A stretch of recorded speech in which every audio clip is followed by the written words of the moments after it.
All right. Hello, everyone. I'm live. So I'm going to be doing providing a response to an article that Truth Teller made criticizing the Anthropic argument. In total, Truth Teller's argument, I think, ran to about 100,000 pages. It was many tens of thousands of words. I was sort of considering doing a written response, but in the time that I could write a written response to Truth Teller's thing, I could also write a book or write, 20 articles, 20 different blog posts, or publish a philosophy paper. And it didn't seem like a great use of time to spend the many hours necessary to write a response, especially because I think most of the things that are going to be relevant are things that I already said in my response to Truth Teller. So originally what happened was I had a post on the Anthropic argument. Truth Teller and I had a debate about it. Then Truth Teller wrote a reply to my post on the Anthropic argument. I would reply to Truth Teller's reply on the Anthropic argument, and then Truth Teller wrote a reply to me. So I feel like, responses to responses to responses to responses are written out, it just ends up going in a loop forever. So it's not productive. But I thought, in case people want to hear what I have to say about his objections, I would make a video. I already did part one where I was talking with my friend Apologetic Squared, where we went through the article. So, okay. So on to where we left off.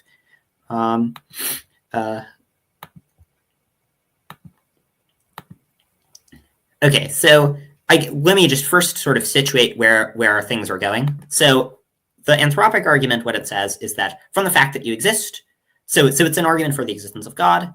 It begins with a view called the self-indication assumption. And what the self-indication assumption says is that from the fact that you exist, you should think that more other people exist, all else equal. So for example, suppose that a coin gets flipped. If it comes up heads, one person gets created. And if it comes up tails, 10 people get created.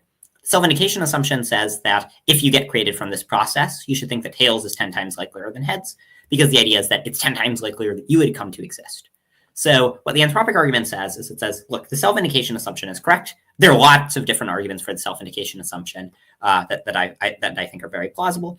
So it says SIA is correct. And then if SIA is correct, from the fact that you exist, you should think that there are more people rather than fewer. From this, whatever the maximum number of possible people there are, you should think that's the number of actual people, right? So maybe the number of possible people is like Beth2, which is some very large infinity. That's a lower bound. So you should think that's how many actual people there are. And if this is right, and you should think that there are, in fact, Beth2 people, my claim is theism is a much better explanation of that. If there's an infinitely powerful God who can do whatever he wants, given that it's good to create, he'd create a bunch of stuff. So he would be likely to create at least Beth2 people. In contrast, on naturalism, there's no plausible story for how you get Beth2 people. Beth2, for people who don't know, it's a very large infinity. It's more than the number of numbers. So it's more than the number of natural numbers like 1, 2, 3, 4, 5, etc. It's more than the number of real numbers, which includes infinite non-repeating decimals. It's just this stupendously large number where you need a great degree of gerrymandering to get Beth2 people. Now, this is obviously easily within the power of an omnipotent being, so it's not hard for an omnipotent being to create Beth2 people. But if there's no omnipotent being, then it's hard to see how you get Beth2 people. Okay, so where we left off, Truth Teller is raising this objection. What he says is, look, if you're trying to think about anthropics probabilistically with SIA, you get this problem where either you so maybe every possible person exists, and then the odds that you would exist are high. But it doesn't seem like every possible person could exist, because you can always make more. But if every possible person doesn't exist, then SIA, it isn't helpful, because 0% of possible people will end up existing, or 0 are undefined, and so then you're not going to get a probabilistic update. So that's where we left off. And my response is, first of all, this just can't be right, because if this were right, and I talked about some of this in the last post, or in the last video. If this were right, this would just mean that all anthropic credences are undefined, right? So it would mean that a coin gets, just in any case where anything affects the number of people that exist, always your credence and everything is undefined, and that's very unlikely. Insofar as we think SIA is the right view, which I've given lots of arguments for over the years, and on my blog, and I think these arguments are just absolutely devastating, and I'll talk about some of them as we go on. Insofar as you think SIA is the right view, then if you have an alternative view that in conjunction with SIA makes all your credences undefined, that extra view just can't be right, because it would make all your credences undefined.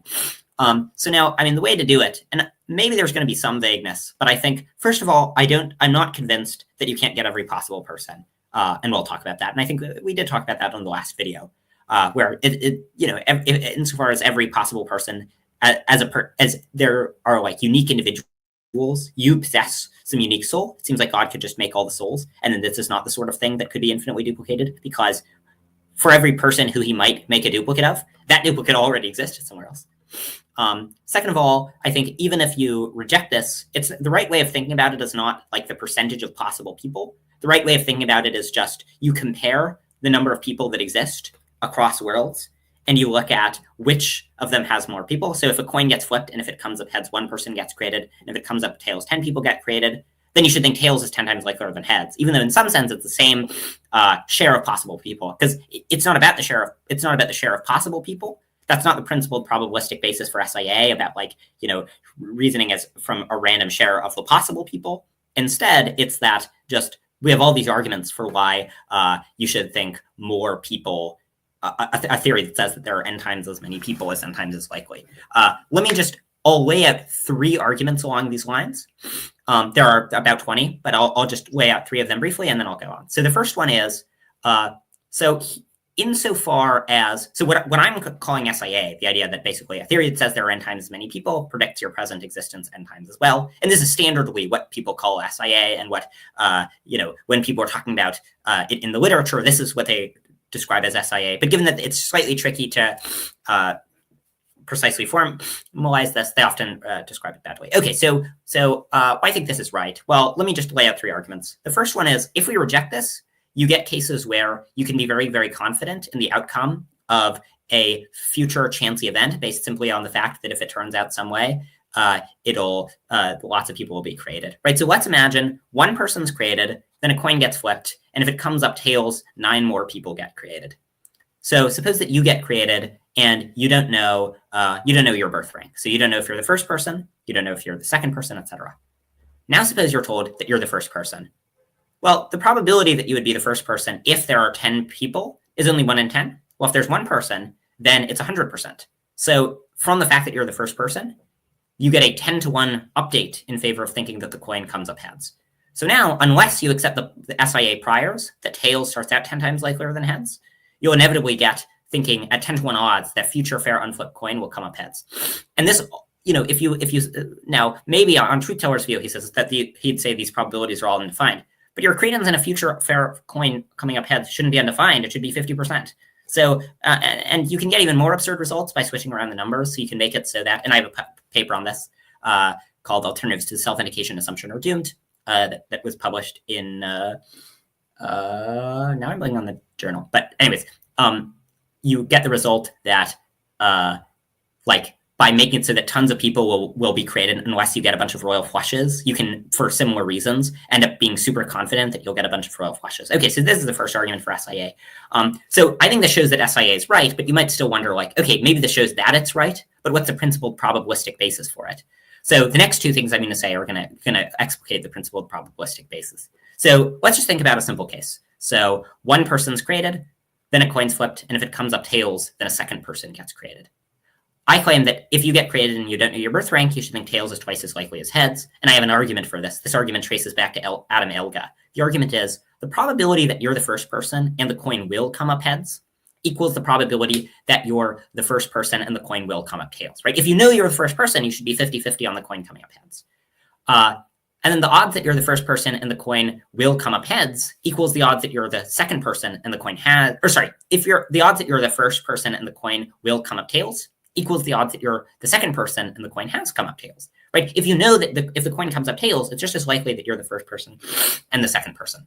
So now, if this is right, then just by this basic reasoning, if you assign basically a principle of indifference across the people that you might be, then you end up just getting that the SIA credence is right. And both steps in these this seems really obvious, that it seems that it's just as likely that you're the first person and the coin will come up heads as that you're the first person and the coin will come up tails.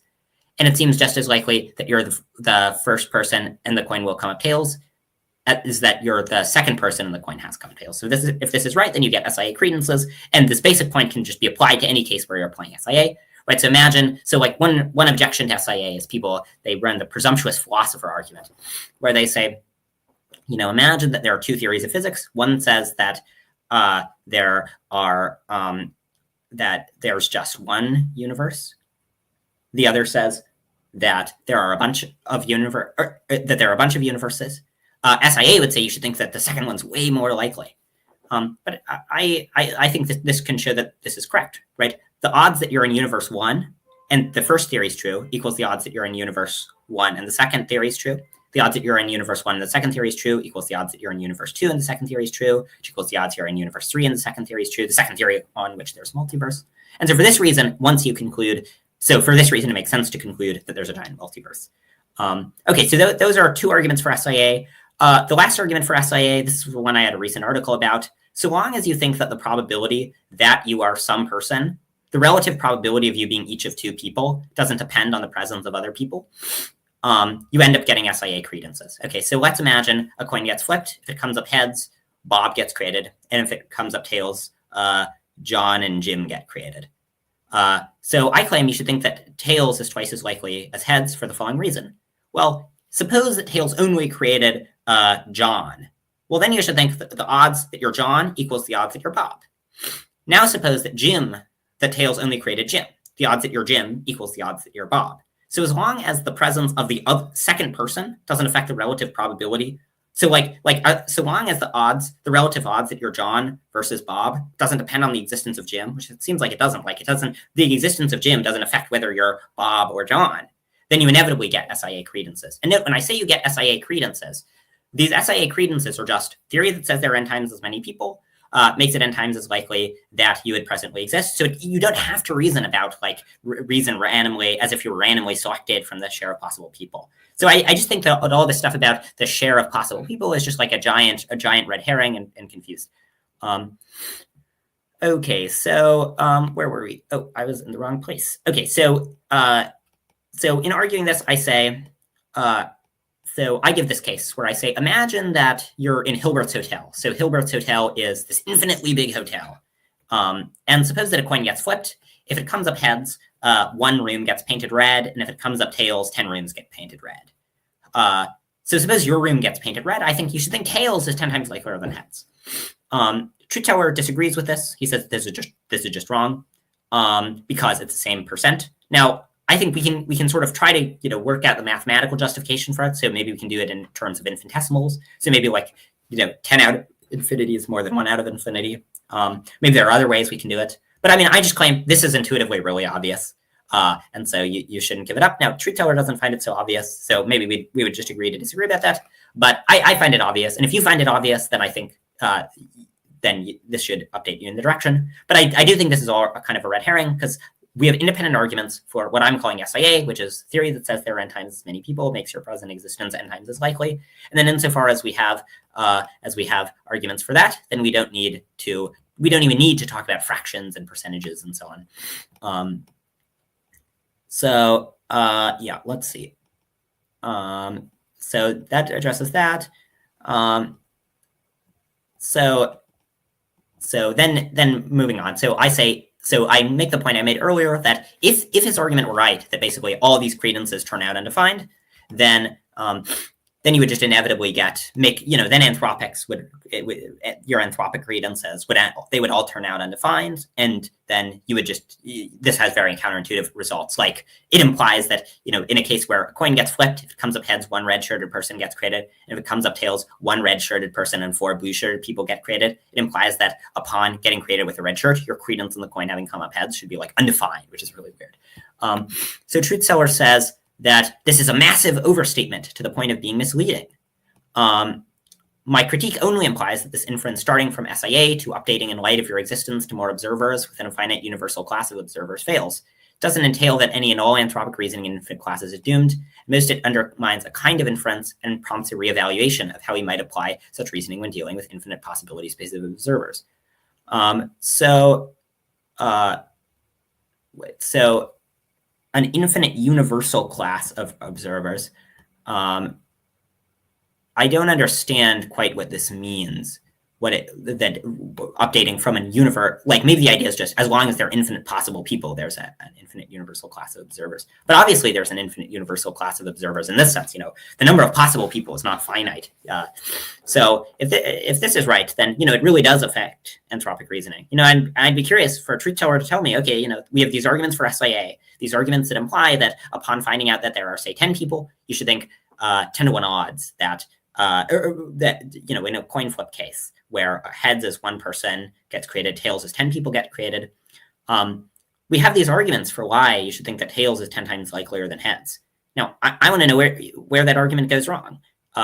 This was the argument I described before about if you reject it, then you get your credence in a future fair and flip coin coming up more heads being more than 50%. Truth teller certainly doesn't tell us where it's wrong. So in other words, it's much easier to pose puzzles for anthropic reasoning than it is to have a theory of anthropic reasoning of how to do it. But I've given arguments for why basically, and if you do it any way other than the way I recommend doing it, namely by thinking that a theory that says there are n times as many people makes your existence n times as likely, you get an insane, absurd results. And I don't know where these arguments go wrong. So in other words, and this is a concern I had about truth teller's post, that truth teller acts as if he's not criticizing SIA, and then when he does is just obviously criticizing SIA. And he acts as if he's not criticizing SIA and uses this so that he doesn't have to address the arguments for SIA, right? So if it turns out, there are arguments for why a theory that says there are n times as many people makes your present existence n times as likely, truth teller doesn't engage with any of these arguments at any point. So yeah, anyways, so then he says, anthropic reasoning is not limited solely to context defined by the SIA or the infinite class of observers. There might be there might be other configurations where it's fruitful and useful. So yeah, there might be some cases where you could do anthropic reasoning still. I don't quite know what cases he would have in mind, because anthropic reasoning is cases where it involves reasoning about your existence. But insofar as there are infinite possible people that exist, any anthropic case is reasoning with infinite possible people. Truth teller's argument, it applies to cases just in the actual world where a coin gets flipped, and if it comes up heads, 1 person gets created, and if it comes up tails, 10 people get created. Now, you might think okay, maybe SIA is right in finite cases, but it doesn't work in infinite cases. So the idea would be that a theory that says there are 10 people is 10 times likelier than a theory that says there are 1 person. A theory that says that there's 1,000 people is 100 times likelier than a theory that says there are 10 people. But a theory that says there are infinite people is undefined in probability or something. Now, I find that view unmotivated. It's unclear why that would be right. And it can't be right so long as you accept this basic kind of dominance reasoning. So long as you think that infinity people, so long as you think that extra people existing doesn't make your existence less likely, then you'll inevitably get the result that, that aleph null people existing is likelier than any finite number of people existing, because, consider the possibility of googolplex people existing. Well, what about the possibility of googolplex squared people existing? That's more likely, and aleph null is likelier than that. And so just for this reason, if you follow this, any finite number of people existing will inevitably take up an infinitely small share of the probability space, so long as you accept this kind of reasoning. Now, you might say, the way that you might try to get around this, and I think truth teller sort of gestures at this at some point, is you might say that, oh yeah, he says it right here. So he says, maybe this just means that you should think so he says, finally, even if my arguments were devastating to anthropic reasoning conditional on there being infinite possible observers, all this would mean is that we should either reject that there are infinite possible observers, or we should be humble and withhold judgment about the correct approach to anthropic reasoning. What's wrong with that? BB doesn't explain why there's clearly anything wrong beyond simply asserting that it is. Okay, so why not just be humble and be uncertain about anthropics? The reason is because we have lots of arguments for SIA. These are not just arguments for why we don't know the right view of anthropics. These are arguments for why any view of anthropics other than SIA implies things that are utterly absurd. It doesn't just imply one thing that's utterly absurd. It implies lots of different things that are utterly absurd. Let me just give one more example, okay? And, over the years, I've given 20-ish arguments for SIA. So here's one that I find really convincing. Suppose you reject SIA, so you don't think that a theory on which more people exist is more likely. And we can even let's even apply this argument to the infinite context, right? So let's imagine you don't think that a theory on which best 2 people exist is infinitely likelier than a theory on Aleph null on which Aleph null people exist.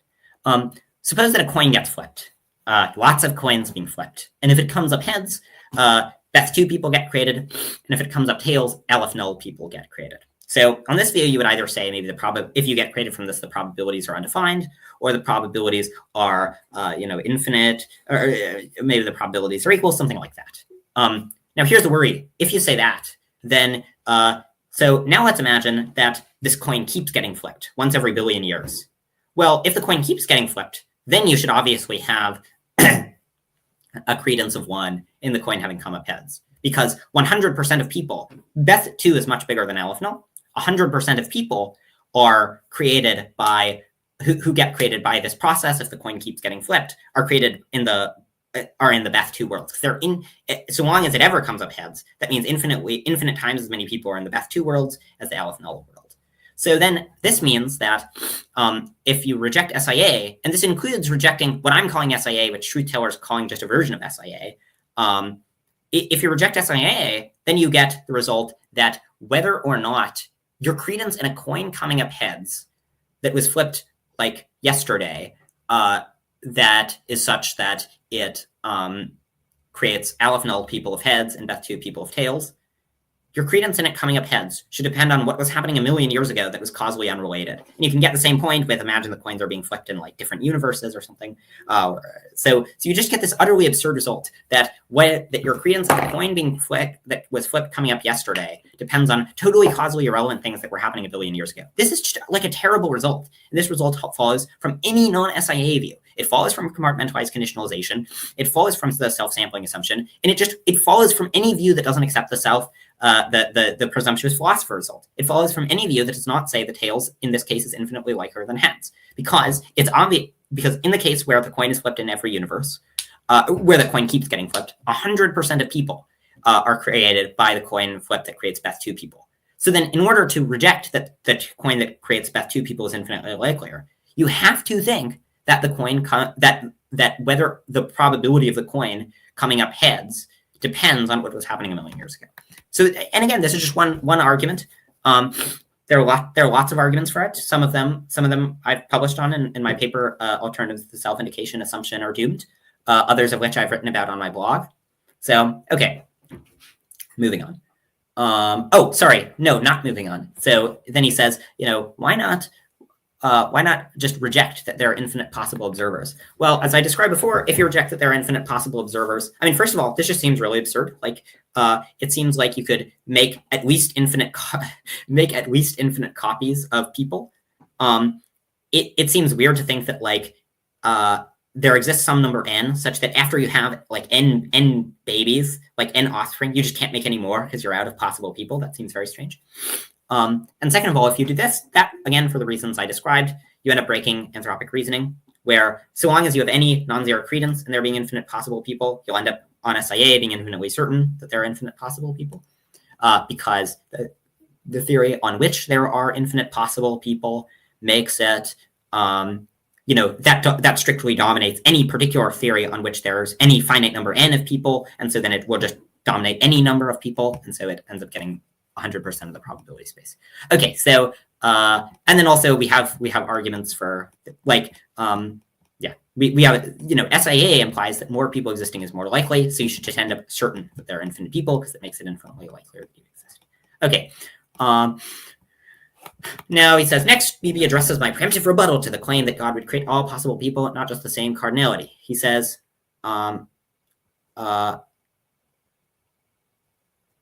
yeah, so, oh, right. So my idea is that, my idea is that,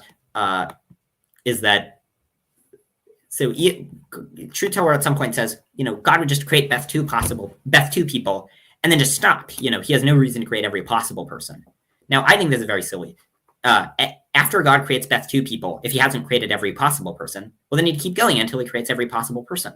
Insofar as creating any particular possible person is positive, that's a hard sentence to say, then after he creates Beth2 people, if there are still people who he could create and give good lives to, why wouldn't he create them? Just seems obviously good.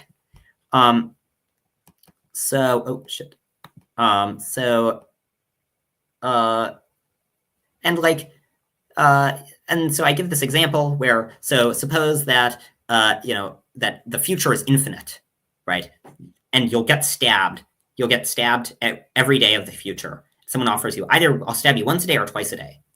You should take the being stabbed once a day over the being stabbed twice a day. And the reason you should take that is that it's better to only be stabbed once a day. Even though in both cases you'll experience in total aleph null units of pain, it's still, we can make some comparisons between these things.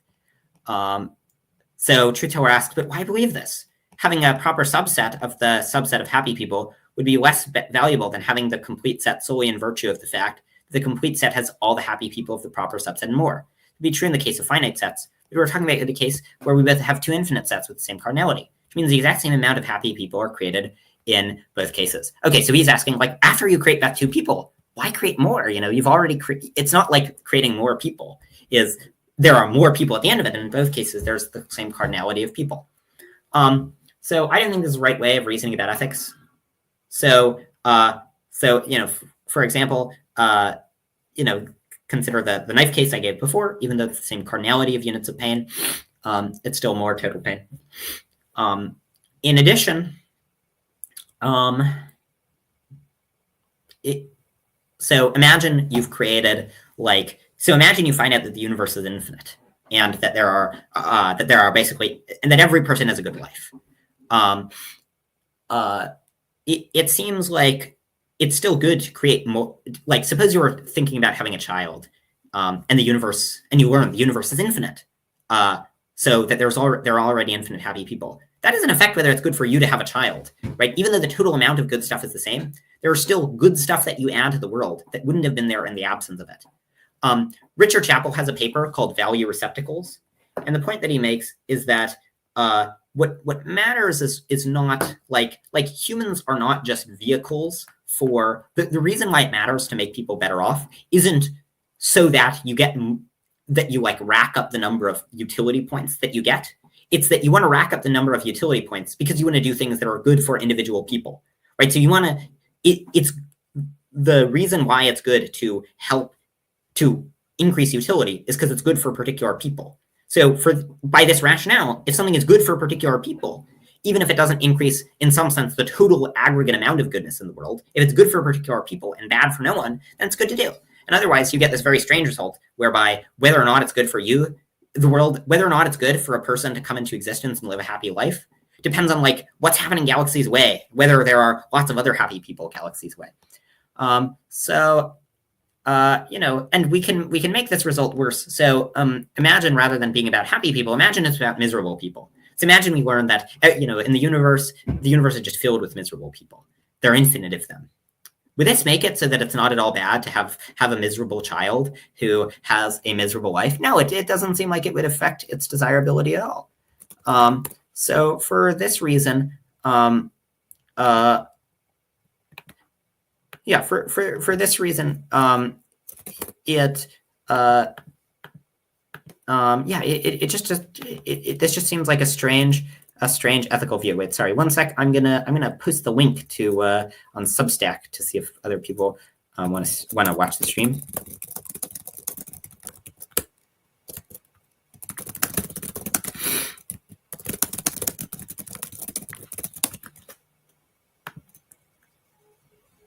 Maybe I'll post on Twitter as well. I could try to keep talking as I'm doing it, but I'm not very good at multitasking.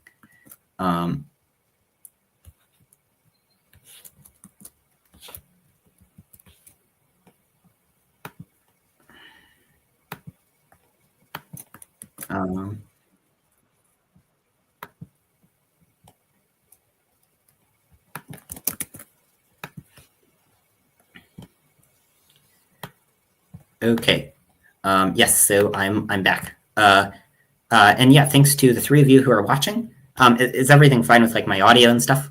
Let me know. And if at any point I'm unclear, let me know if you have any questions about it. Because I'm less good at gauging whether or not the things I'm saying are clear than presumably you all are. Okay, so moving on. Oh yeah, so the case I was giving was you could press a button. Imagine a button's pressed that creates a miserable person. That seems like a bad thing. But on truth teller's view, whether that's a bad thing depends on whether or not the universe is stuffed with other miserable people. That seems very weird. Okay, so now truth teller says, BB says that creating a happy person is a valuable action, and that doesn't change just because you already have infinite other happy people. However, I'm not at all committed to denying that. In fact, it could be granted that for any happy person that is created, there's value in creating them. The problem comes when we think about God's decision regarding which set of best two people to actualize. Let's say you have S1, which contains all possible people, and S2, which contains the same amount of possible people as S1. We take out some arbitrary number of specific elements. In this case, possible people including you and Susie. We know the act of creating a happy person for the sake of their good has intrinsic value. We can label the intrinsic value of creating a person with a good life V. We can then have a function which maps every person in S1 or S2 with a distinct VI, where VI is the intrinsic value of actualizing that particular person. Here's the kicker. Since they both have the same cardinality, that means all elements from S1 can be put into one-to-one correspondence with all elements of S2. In other words, for every happy created person in S1, there's a corresponding happy person in S2. This also means for every VI that corresponds to an element of VA1, there's a VI that corresponds to an element in S2. So the intrinsic value of creating the people in sets S1 and S2 is equal, since every act of creating a person in S1 has a corresponding act of the same intrinsic value. Okay, but this is just not what you ought to think about this, right? Yes, the cardinality is the same. So the good acts can be put into one-to-one correspondence. But nonetheless, if there is one extra good act, in the sense that all the good, that there are, in both worlds, there are all of the identical good acts that occur, but in one of them, there's an extra good act, namely the creation of an extra happy person, then that's a better world. It's a good thing for it to happen if you create a happy person, even if lots of happy people already exist. But I don't understand how truth teller thinks that, so he seems to accept that it's a good act to create an extra happy person. Okay, but so then that means that after actualizing the first set of people, where he actualizes some collection of that two people, well, now he has an opportunity to take a bunch of other good acts, namely actualizing every other possible people. Why wouldn't he do that? If you take some collection of good acts, and then there are still other good acts left to take, then you would just obviously take those good acts. Just like if we imagine a maximally evil person, if they create a bunch of miserable people, and then they can create more miserable people. Of course, they would create more miserable people. They would create every possible person and then give them a maximally miserable life, rather than just creating some random set of best two miserable people. Wouldn't it be worse to create every possible people and make them miserable? Okay, so then truth teller rejects my intuition that, so he says that we shouldn't put much stock in thinking that it's worse when a person gets stabbed twice a day than once a day forever. This is just reductio, okay? If your view implies that it's no worse if you get stabbed twice a day than once a day forever, your view is crazy. It's like, this is as obvious as anything could be. Worse to get stabbed twice than once a day. Or, imagine you're either going to, cause a person slight pain or extreme pain every day. No, it's worse to have extreme pain every day. Okay.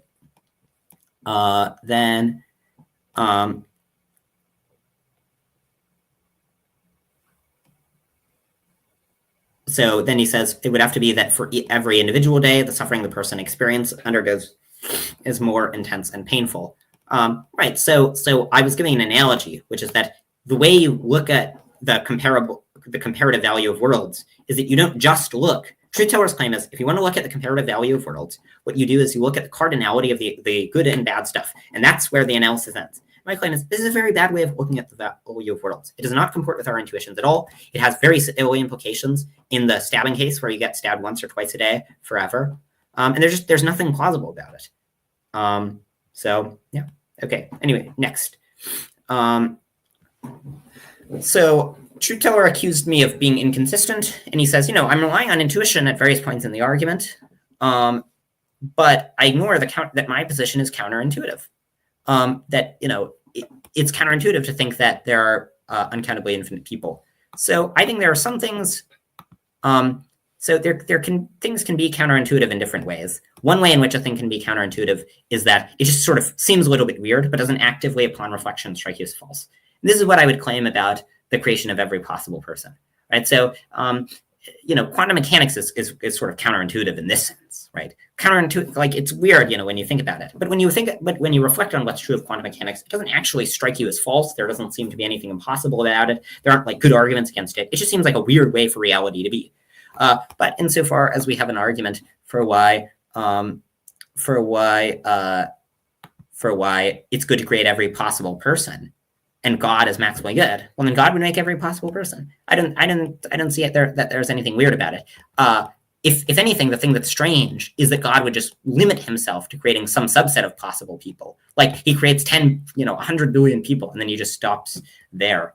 Yeah, like it strikes me as, it strikes me as similar to when people object to phenomenal conservatism by saying, oh, quantum mechanics is weird. Well, yeah, it's weird, but it doesn't like strike you as false upon reflection, particularly when you consider the evidence for it. And insofar as we have good reason to think God creates every possible person, like whether or not we think every possible person gets created is not the sort of thing that we should have direct intuitions about. We should have derivative intuitions. Our intuitions about it should be derivative on whether or not God has reason to create some subset, whether or not we think God has a reason to keep creating. But I think we do have a reason to think God would keep creating until he creates every possible person. Hi, Marple. Okay, so then he says,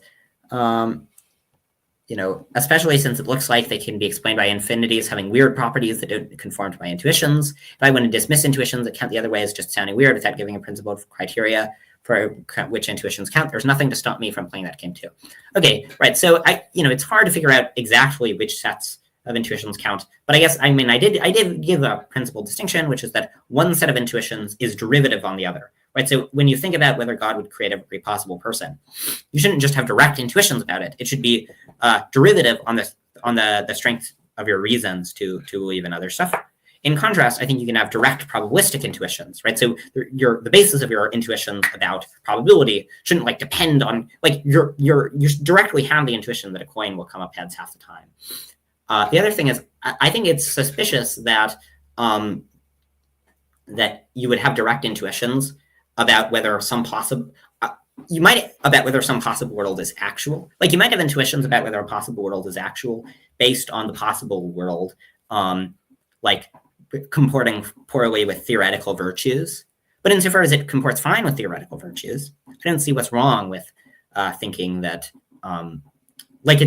it seems strange to me to think that you would be like, no, though this world is possible, I'm very confident that it's not actual, just based on the intuition that it's weird. How can you have direct intuitions about whether or not in the actual world is one where God creates a lot of people when there are possible ones where God creates a lot of people. Okay.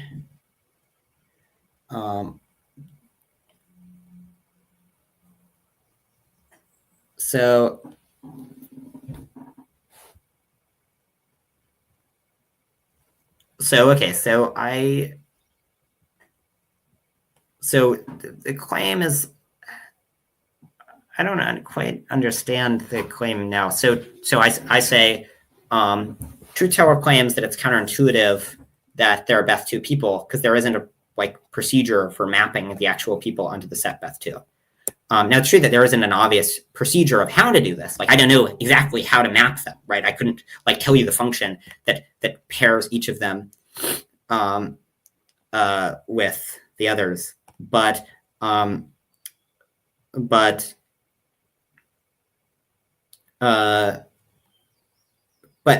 this does I also don't know the procedure for mapping the power set of reals to the power set of the naturals to the reals. Actually, I guess I do know that one. But that one's obvious because every real is just some sequence of digits, so you just map the digits. But the fact that I don't know the procedure doesn't mean there isn't a procedure. And if we know they're the same cardinality for independent reasons, then we know that there is a procedure for mapping them.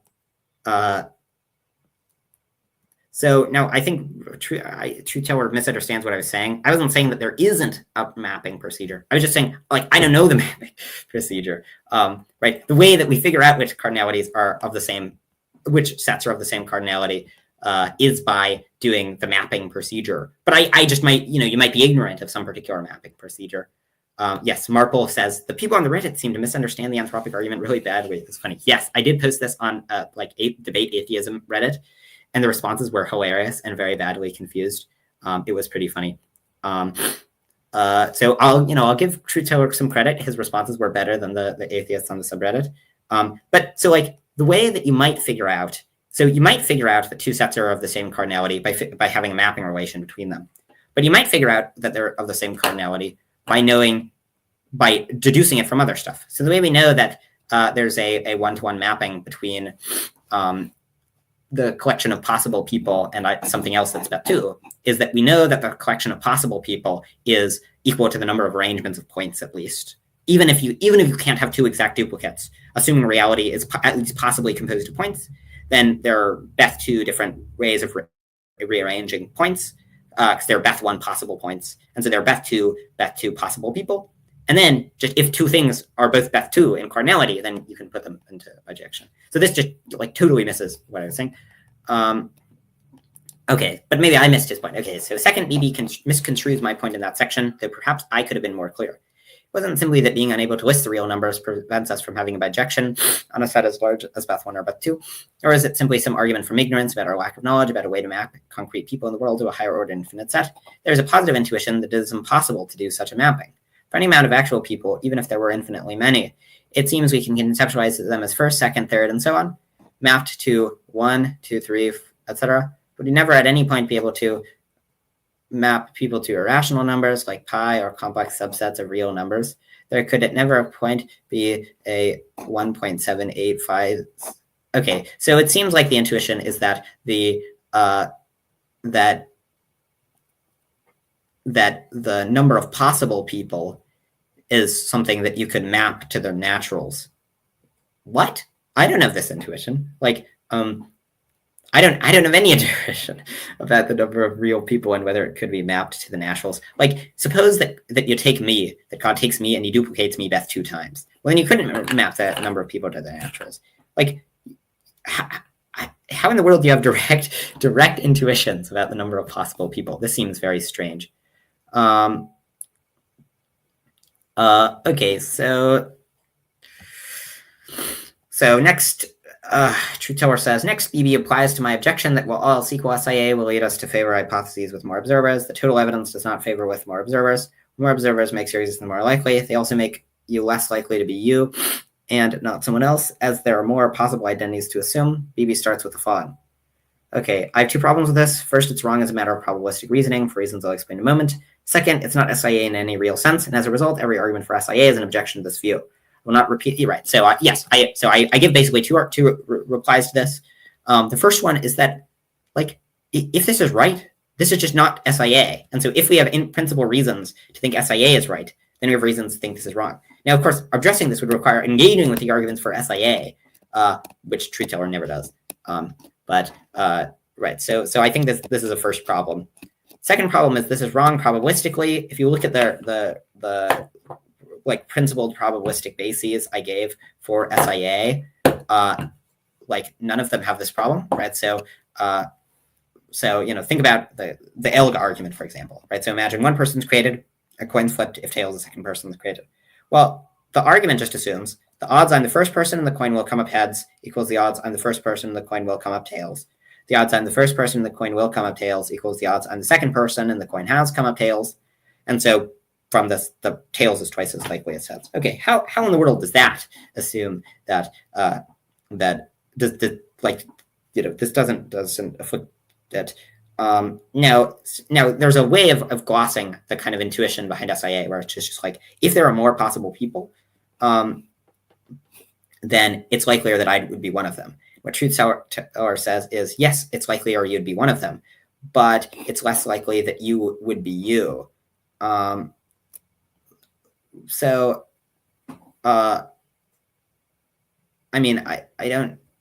think I am by definition me. Like, so what I know I am, right? I know I am one of the people with my exact experiences. And so then what matters is just the number of, right? So I look at the epistemic probability of me being different ones. I divvy up the probabilities in the way I just described. Like it's not like suppose that just a bunch of people that I'm not get created, like people named Fred. It's not like that lowers the probability of me being created as me. It just lowers the probability of The other point is that what SIA tells you to think there are more of is the people that you might presently be, right? So if it tells you to think there are more people that you might presently be, how you're thinking about the people who you know you're presently not, that doesn't matter.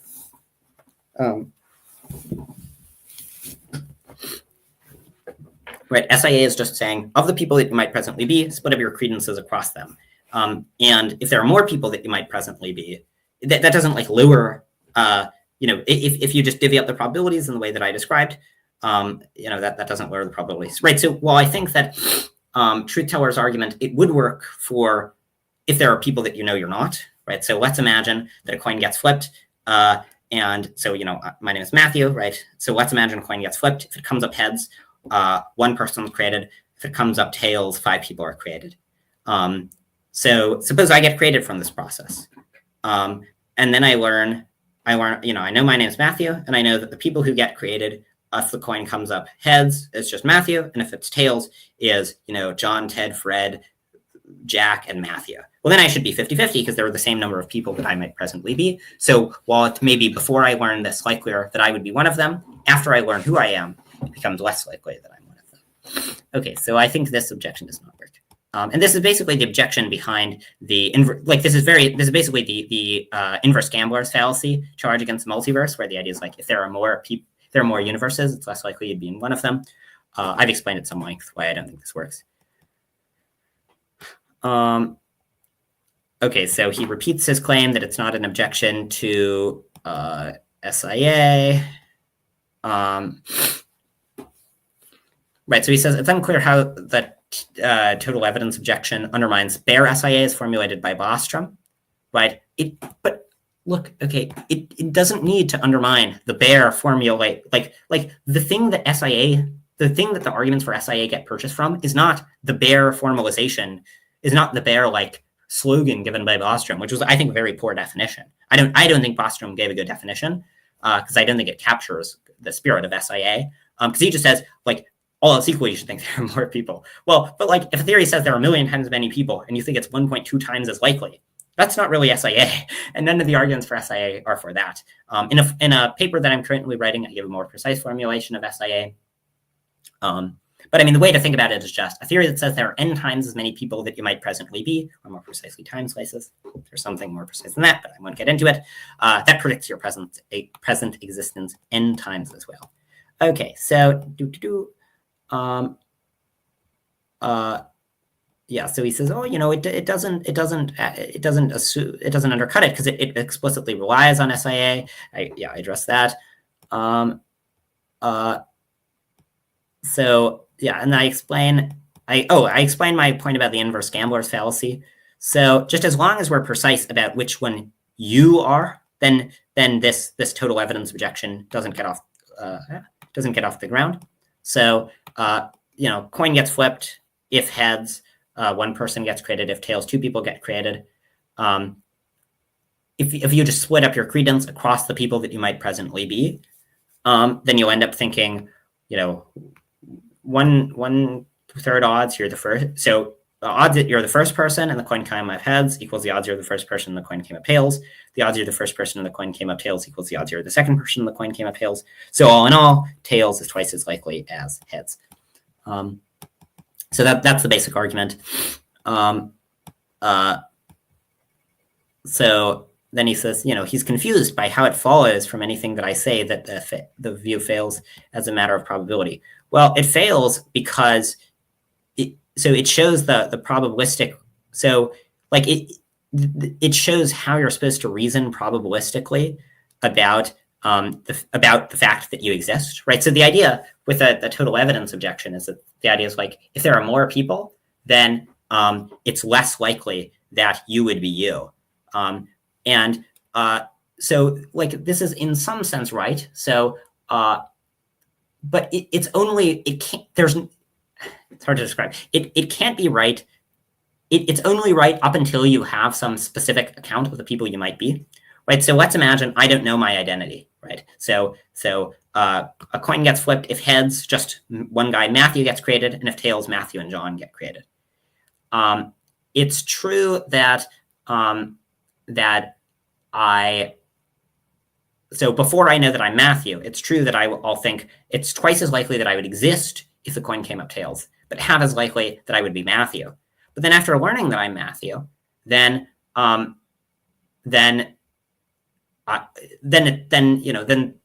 end up concluding that it's 50-50. So the objection, it's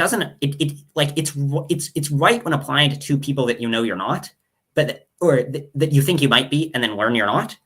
But it's not right when applied to the people that, based on your total evidence, you currently might be. And it's not right for exactly the reason described, that the way to reason about those people, is that if you're unsure about which of the people you are, then you just assign equal probability, or you just sort of multiply the probability of the people existing by the probability of you being each of them in the way that I described.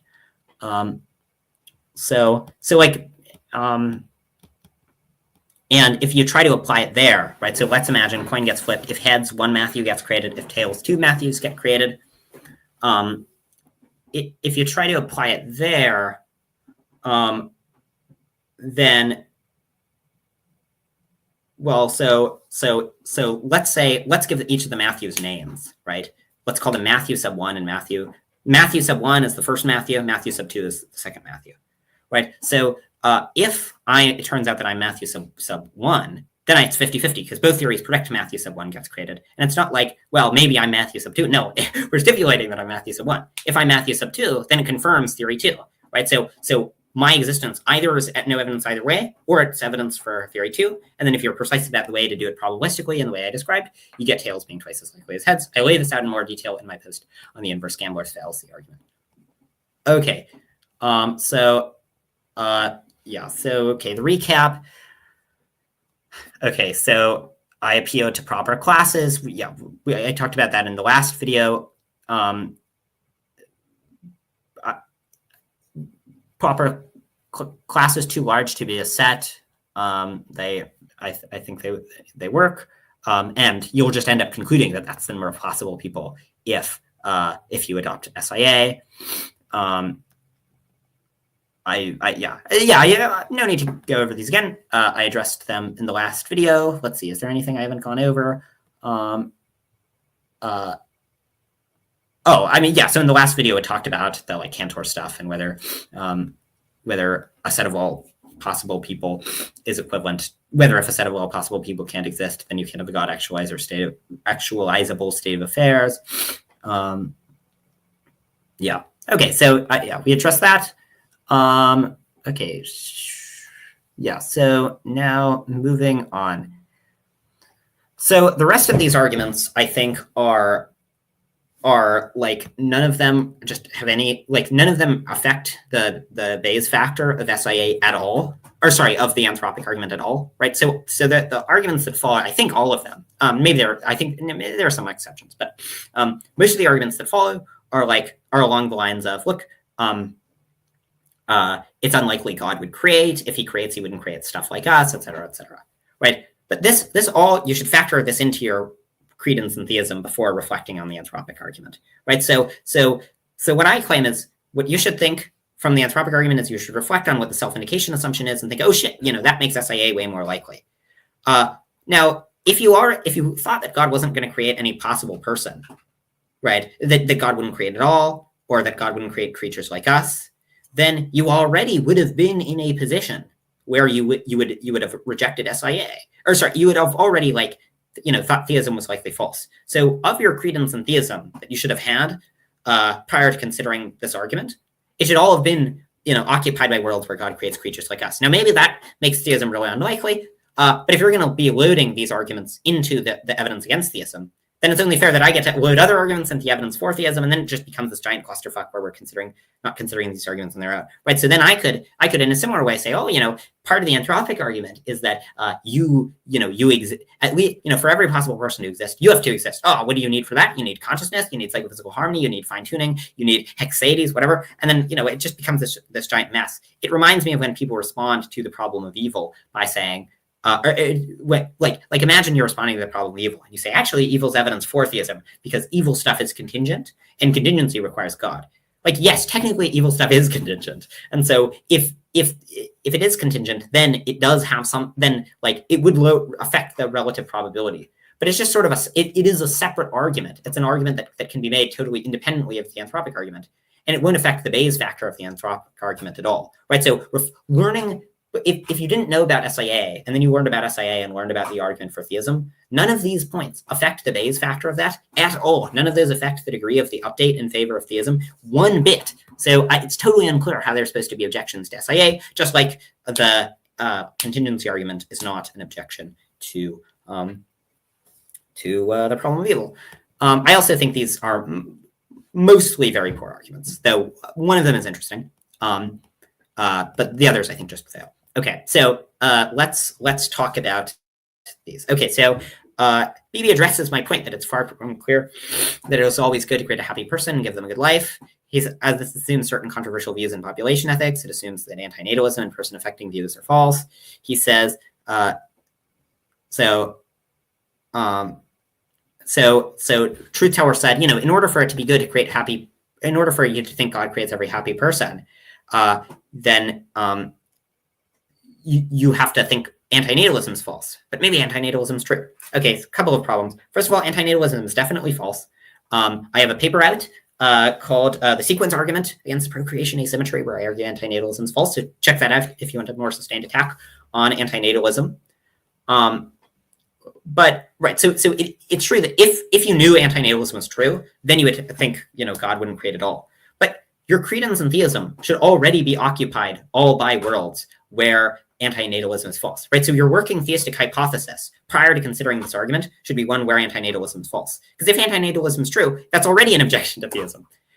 So for this reason, it won't affect the relative update that you get from considering the fact that you exist. So number one, antinatalism is false. And number two, even if you think antinatalism is probably true, this doesn't affect the strength of the update from it. It might affect your overall credence in theism, but the contingency argument, it'll affect your overall credence in the problem in theism, but it won't affect the strength of the update from the problem of evil, which is why it seems like changing the subject. It seems like an argument is changing the subject to an objectionable degree if it can be made as this totally separate independent argument. Okay, so oh wow, this is a devastating roast. I overstate the case against them, something I have a tendency of doing. I mean, Truth Teller, I have a new paper out. If you're watching this, which I doubt,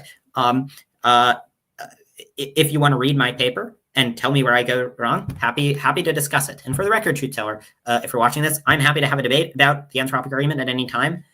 Truth Teller has said that he doesn't want to debate about the anthropic argument unless I release a written reply. Now, I obviously don't want to release a written reply to 100-ish pages. In the time it would take to release a written reply, I could write a book. I could, learn a language. I could do a lot of stuff in the time it takes to write a reply. So there's an obvious reason to not reply line by line to a book length report. But happy to debate this at any time because I think it's an important topic. I think Truth Teller is a smart guy, but I don't think his criticism works. So I think it would be fun to hash these things out. Truth Teller doesn't want to. We already had a previous debate, which you can check out on my YouTube channel. My sense is, I think that showed that Truth Teller's arguments, I think, were largely unpersuasive. But anyways. So, okay. The idea that even if... So I made another point, which is that even if you reject SIA, even if you're an antinatalist, as long as you have even a remote credence in pronatalism, then you'll end up thinking the argument favors theism, because just the odds of there being uncountably infinite people, and not just uncountably infinite, probably some stupidly large number of people, the odds of there being that many people conditional on theism is very high. Other way around. Conditional on atheism being true, it's very unlikely that there would be that many people. The number of atheists who have believed that there are that many people throughout history is in the single digits, maybe in the low double digits, maybe 14.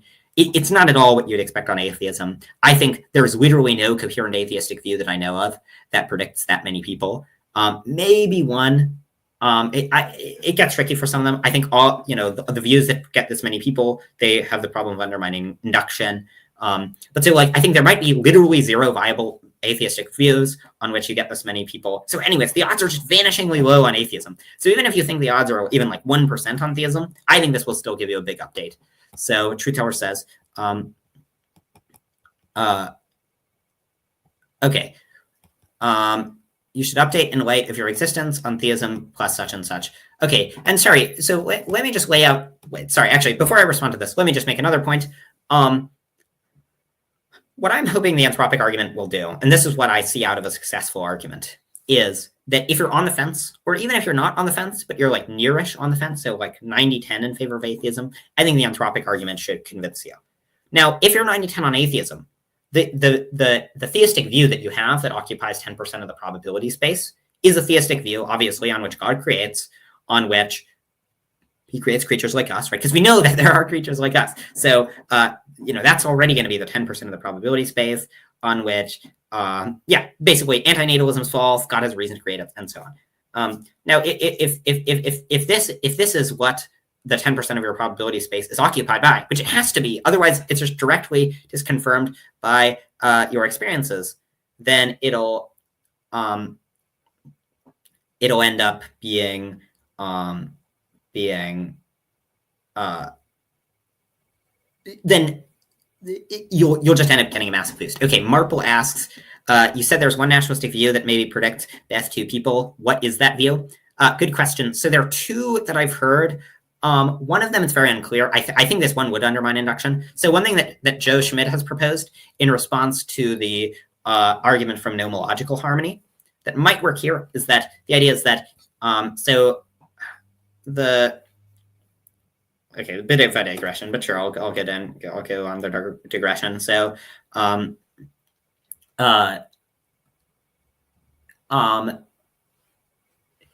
it is so what he said is that the argument from nomological harmony, it says, look, it's a really big coincidence that the laws that we have happen to pair with the things that exist, right? So it's really weird that you have these laws, these natural laws that say, X's do Y, and then you also have X's. You could have had natural laws that say Y's do Y, and then, or Y's do Z, whatever, and then just not had any not had any Y's, instead had X's, so nothing would have happened.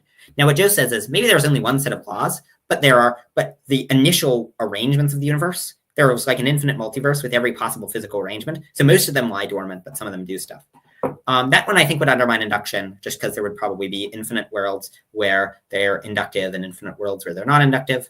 Yeah, so I think that would still undermine induction, but it's at least a little bit tricky to think through. For other stuff, I think there's a knockdown argument. The other one, this was proposed by a friend of mine named Chris. What he says is maybe they're just like uncountably infinite duplicates of this world, right? So like take your best model of reality. Maybe it's going to be, I don't know, some multiverse view. And then just imagine there are about two duplicates of that. That maybe won't undermine induction. Now that starts to seem very arbitrary and ad hoc. Like why Beth 2? And I think maybe it still does undermine induction. Because it still means that there are infinite people, that there's the same cardinality of people who are in inductive worlds and in non-inductive worlds.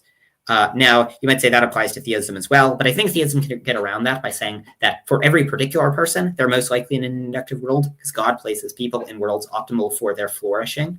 And for most people, the world optimal for their flourishing is inductive. So it's for the same reason that if you're in Hilbert's hotel and you roll dice, even though there are the same number of people who get 1 through 5s as 6s, you should still think at 5-6 chance that it'll get 1 through 5. I think the last one, where you just say there are infinite duplicates of the world, that's probably the most viable view, but it ends up looking very non-parsimonious and very strange. It seems, very ontologically profligate. Like, just no atheist would have ever guessed this is what ultimate reality looks like. Okay. Actually, I'm going to get water. Give me a second.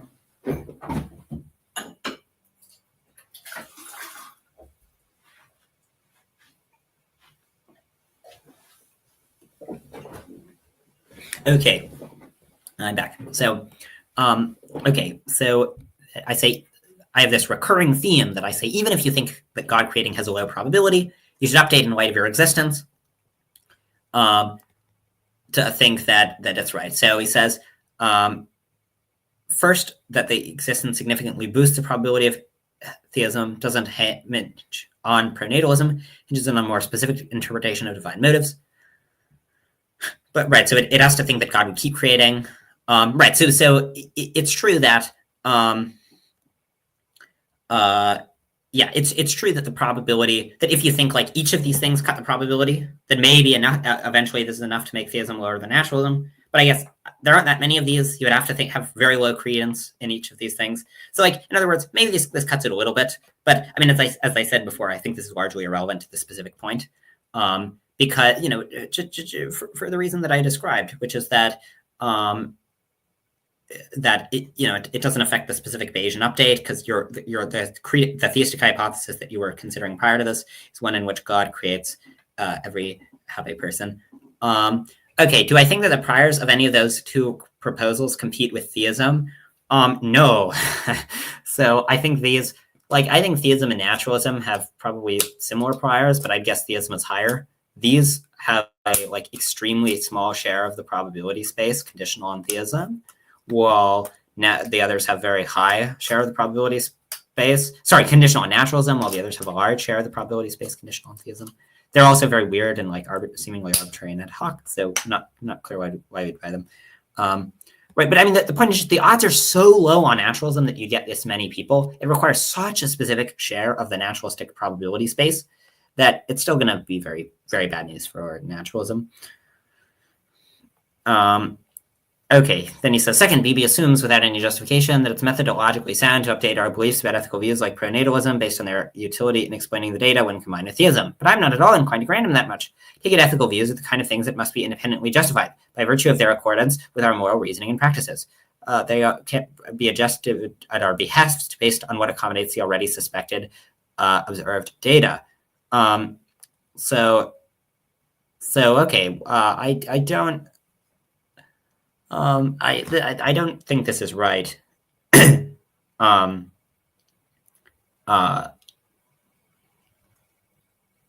Yeah.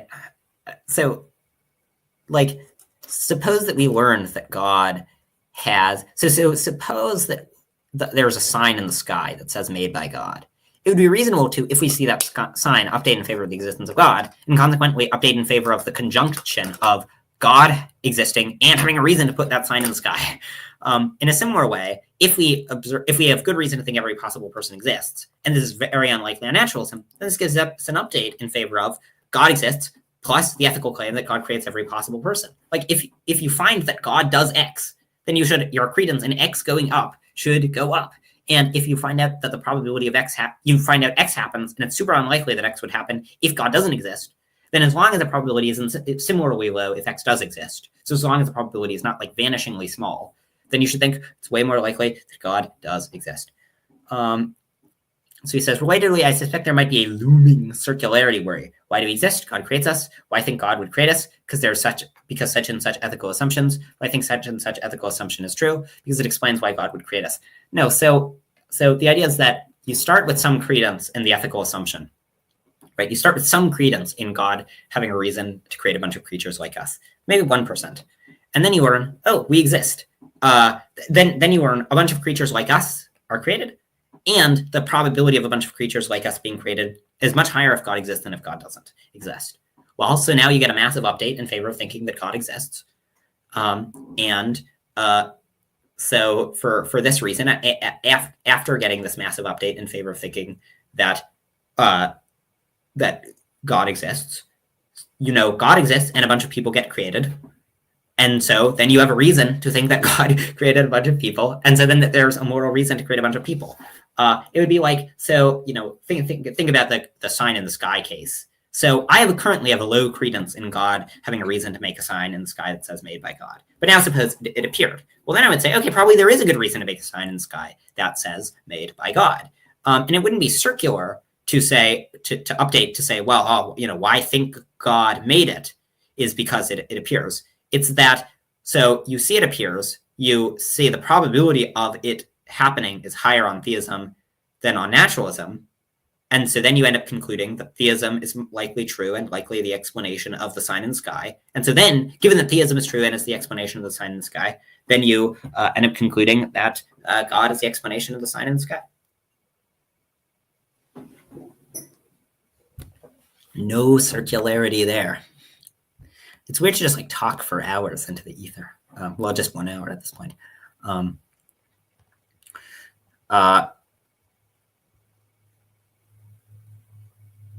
Okay, so now Truth-teller gets to my claim that that the claim, if true, would falsify theism, and so it's double counting.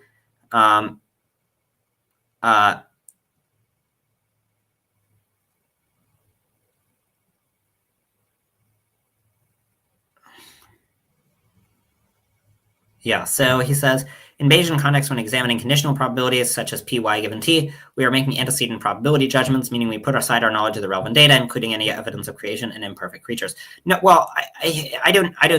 So it depends. It depends on what your background information is, right?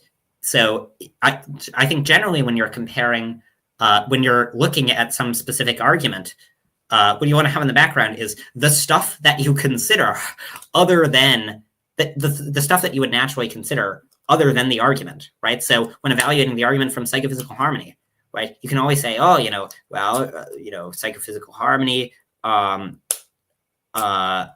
or when evaluating evil, you can say, oh, well, if we just have evil in the background, well, evil requires that that there exists some contingent stuff. So for this reason, it's not double counting because we don't have anything in the background. Or evil requires that stuff began to exist, and so then you run the column. This would be lazy because what you want to do is you want to have in the background the stuff that you consider prior to thinking about the argument. You want to have the stuff that you would naturally consider when assessing theism.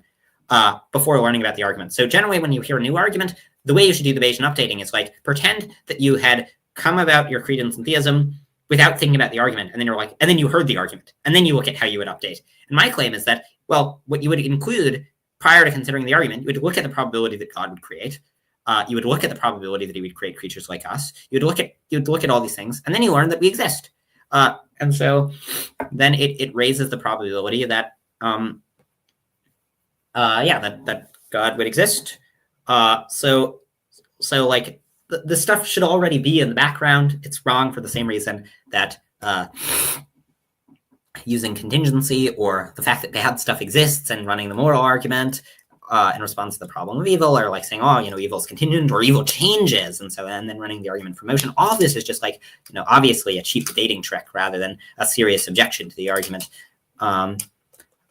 So he says, I'm also not raising an objection to theism that's unrelated to the argument. I'm attacking the central premise of the anthropic argument, that when theism uncritically assumed would lead us to expect is a world populated by creatures like us. But again, you don't consider it in a vacuum, right? Because if you're considering it in a vacuum,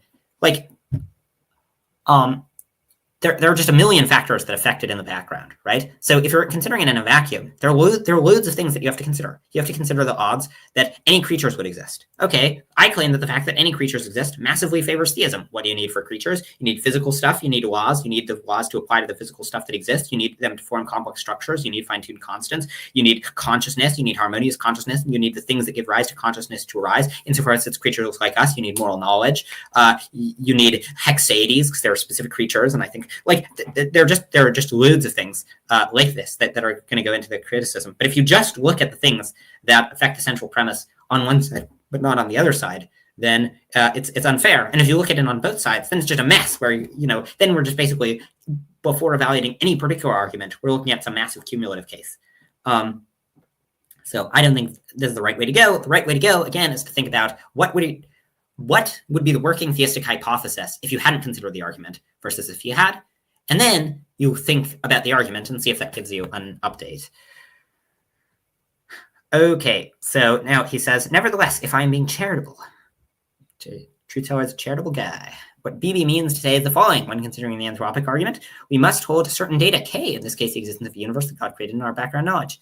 We then use this K in conjunction with theism to predict the data. Of course, this would not at all vindicate his double counting charge, since failing to hold certain data in the background when evaluating what to expect from the theistic hypothesis isn't close to double counting. In case I can see this move can be made in the original post, just for exactly why I introduced the duplication God-man objection. My argument concerning the imperfection of creation was to highlight that if we evaluate theism purely on antecedent grounds without any presupposed knowledge of creation, we wouldn't expect God to create at all, much less given our specific circumstances. I never said that this precludes this theistic update. If we take God's active creation as given, again, this is precisely what Mike Goodman duplication objection aims to undermine. Right. So I think my response explains why that doesn't work. The thing that you hold in the background isn't that God creates or something. The thing that you hold in the background is what is like the facts about the universe that you would have considered prior to considering the anthropic argument if you were coming to a conclusion about it, which is why when considering the problem of evil, this is why it's a cheap debater's trick to say, oh, you know, evil assumes good and good assumes God or something, because maybe this is right, but if you were coming to an all things, I mean, I don't think it's right, but if you are coming to an all things considered judgment about the problem of evil, you would about the theism prior to looking. If you hadn't discovered that the world has bad stuff, you'd have considered the moral argument, and you're like, oh shit, the world has bad stuff, and then you'd get an update against theism, I think. Okay. So he says, when it comes to his accusation of double counting, right? So I guess maybe double counting isn't the right. I mean, I don't know. I'd have to think about whether it's the right way of putting it. The basic point is that it's whatever the vice is, it's the same as the vice of the people who run the contingency argument in response to the problem of evil, where they say, oh, you know, evil requires contingent stuff, where it's dragging in an unrelated consideration. And whether it's double counting, I guess, would depend on whether or not you're also counting it as an argument against God. But if you also, and Truth Teller does make this as an argument against God. So if you count it both as an argument against God and as a response to the anthropic argument, then you are double counting. Okay, so he says, would cripple pretty much any analysis of Bayesian arguments. But no, my dogged insistence isn't that we reject any objections conditional on the truth of theism. My insistence is that if any argument, it's not a successful argument against theism if it only would move you, assuming you don't consider stuff that you should already be considering, or it's not a successful response to an argument for theism. You already should be considering the probability that God would create it all, just like you should consider the probability that atheism would create it all, or that is to say that you would get creatures created if atheism was true. Marvel asks, what's the prior that T-Jump created Beth 2 people? Very low. So what about maybe I just meant it's double counting because we should hold theistic answers to the problem of evil in the background data. But not only is this not double counting for reasons I already made explicit, I dedicated an entire section to addressing that sort of objection in my original piece. Check there are any good theodicies. Right, okay, so we can talk about the problem of evil, but like, and I agree, like, I think theodicies struggle. I agree the problem of evil is a really big problem, but like, come on, you shouldn't, your credence in theism prior to considering the anthropic argument should be entirely taken up by worlds where theism is compatible with evil, right? Because if theism is not compatible with evil, then theism is false. And so then if you're already considering a theistic hypothesis on which it's compatible with evil, then you know, you're considering one on which you know, if you're considering a theistic hypothesis on which theism is compatible with evil, then then if you count something that assumes that theism is incompatible with evil, you're double counting. And I think the fact that he, like, in his piece saw fit to respond to theodicies shows the bankruptcy of this approach. Like, it just makes it so that the arguments that you're giving are like drag in lots of different and wholly unrelated considerations. Right, so he says, maybe I think there's other data we can hold in the background, but then what would it hold in the background for naturalism? Again, the thing that you should hold in the background is what things you would consider before hearing about the argument, right? So this will consider for naturalism, for theism, before hearing about this argument, before hearing about the anthropic argument, under naturalism, you would not think that that a sizable share of people exist. He says, well, but on naturalism in the background, it's that you hold in the background that you exist, right? But this argument shows that the probability that you exist is much lower than we would have otherwise thought, right? So for that reason, like, it would be like, suppose that I have this, suppose that I can show that basically if naturalism is true, like I have some argument for why, if naturalism is true, something that if naturalism is true, for you to exist, a million-sided die would have had to come up 100 times in a row.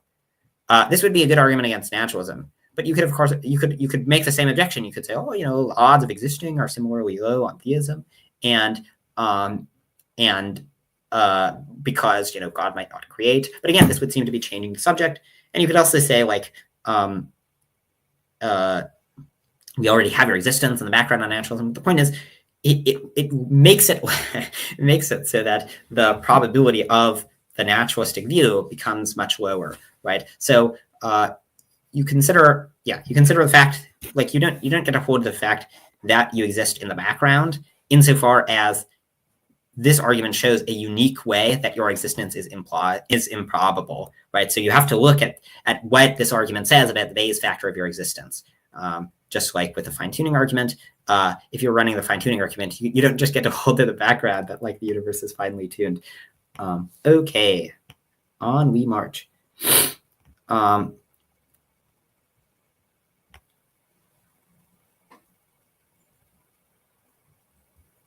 Okay, so there's a worry. So, okay, I've addressed the circularity worry.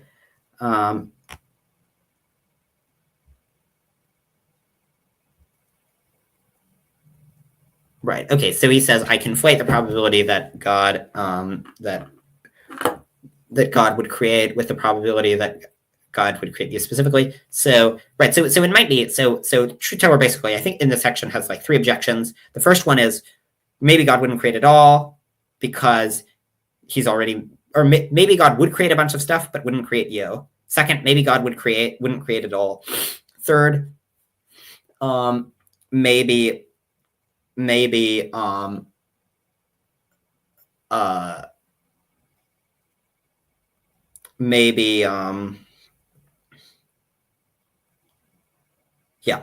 wouldn't create. The options are maybe God wouldn't create at all. Maybe God would create a bunch of stuff, would create Beth2 people, but wouldn't create you because he would just create some set of Beth2 people that doesn't include you.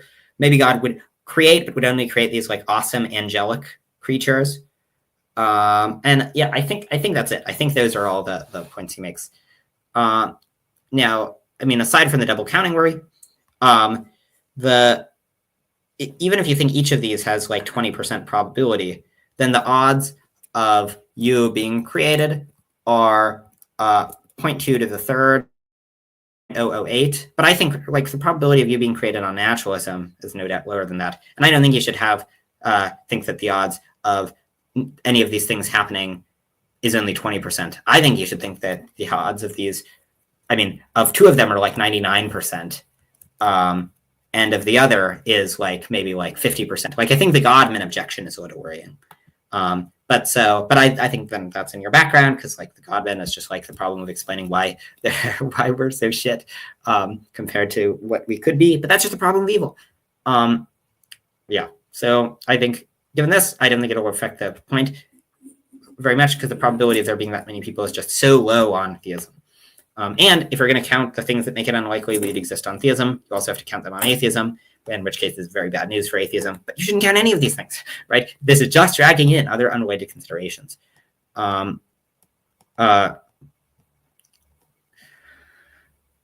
Okay, next he says, a consistent problem is that I'll assign an arbitrary credence and say it's reasonable to think it's n% probable, but I don't actually justify any probability assignment beyond brute seemings. It's a bad methodology.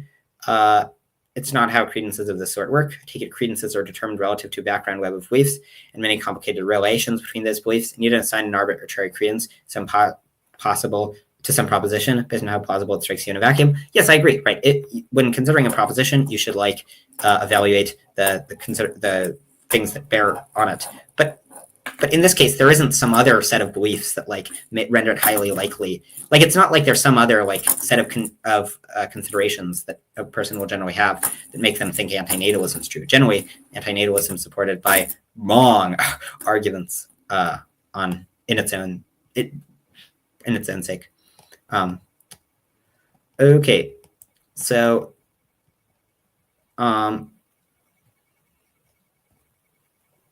the existence of you in particular has a very low prior probability.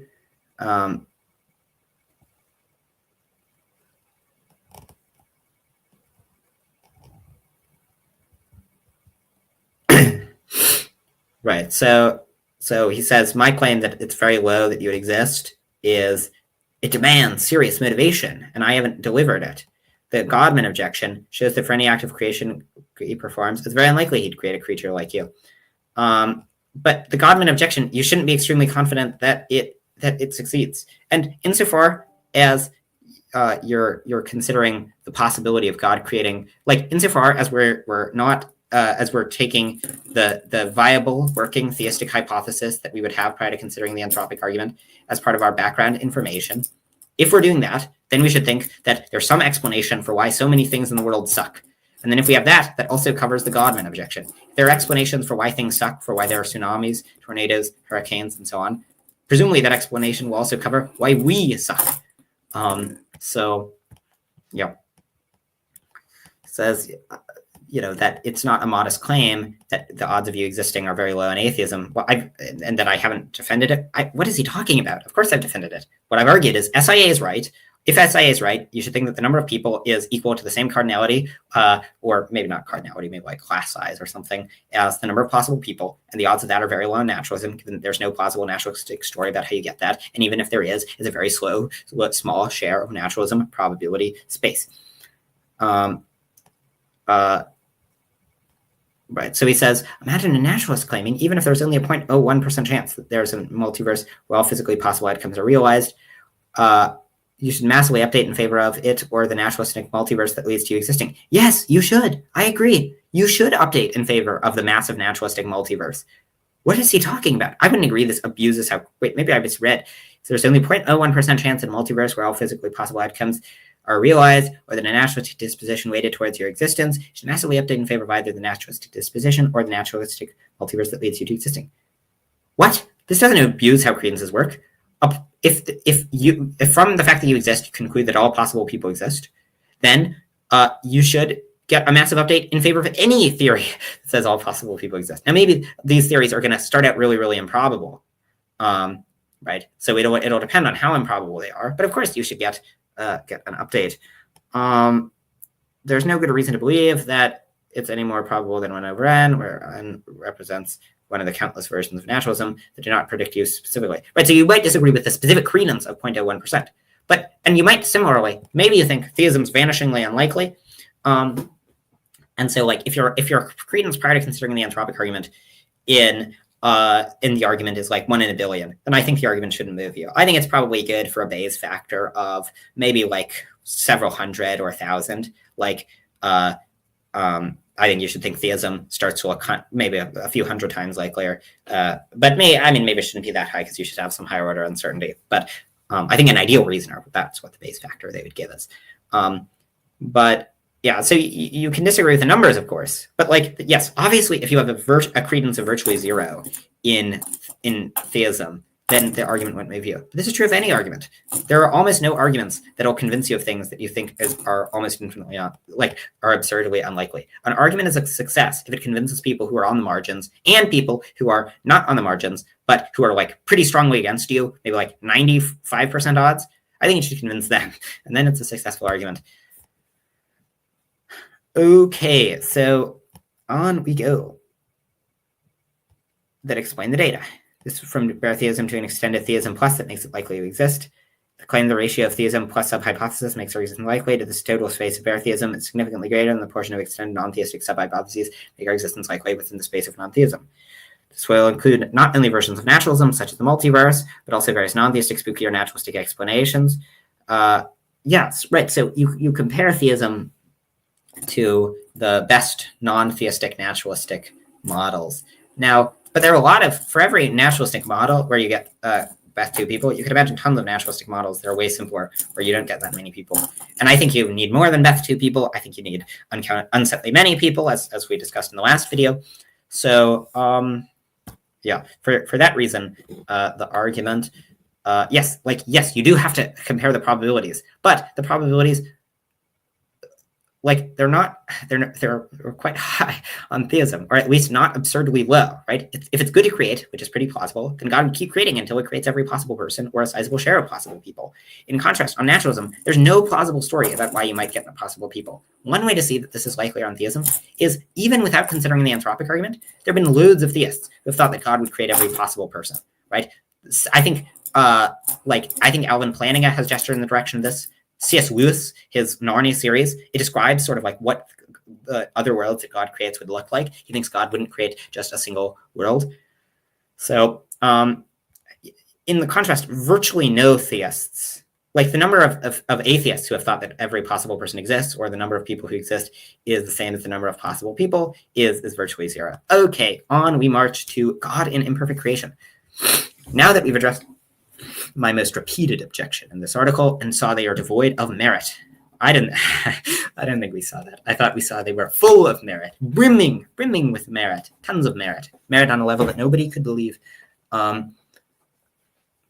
have direct objections, arguments to fall back on. So Truth Teller says, so he gives one argument. So he says, imagine what these. So I say God would create every possible person. Now, I don't think there's a need for the argument, but I think it's at least decently likely. So what's the odds of that? Oh, by the way, Marple, what's your profile picture an image of? It looks familiar. I think some like Tradcath channel that I watched at some point had that as their profile pic or something, but I don't know what it's an image of. Okay, so he says, God wouldn't create every possible person. What about these people who essentially suck, like our goblins? Our goblins are these creatures who are essentially, by their nature, I forget the exact way in which they suck, but they maybe they're wicked, or they're in like constant pain or require hurting other people. I don't remember the exact details.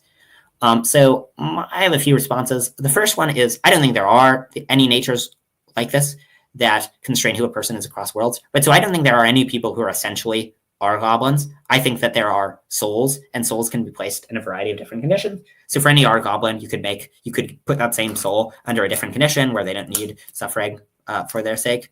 And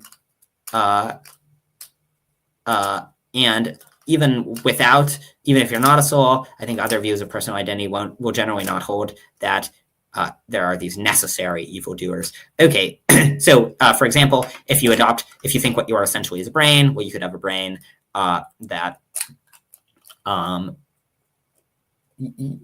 if what you are essentially is a brain, you could just have your brain have be given different dispositions or slowly change over time to be very benevolent. There aren't any essentially are goblins. If what you are is a psychological continuous stream, you have the psychological continuous stream eventually change to being very benevolent, etc. Okay, so he says, given the different notions of conceivability, but the relevant sense at play here is logical possibility, metaphysical, but same diff. Okay,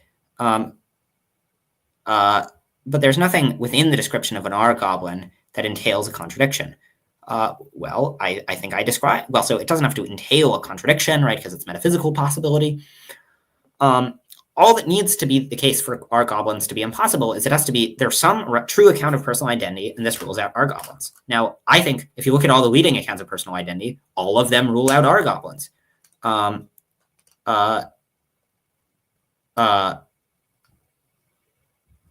So he says, the free will defense entails that possibly creaturely essences are trans-world depraved.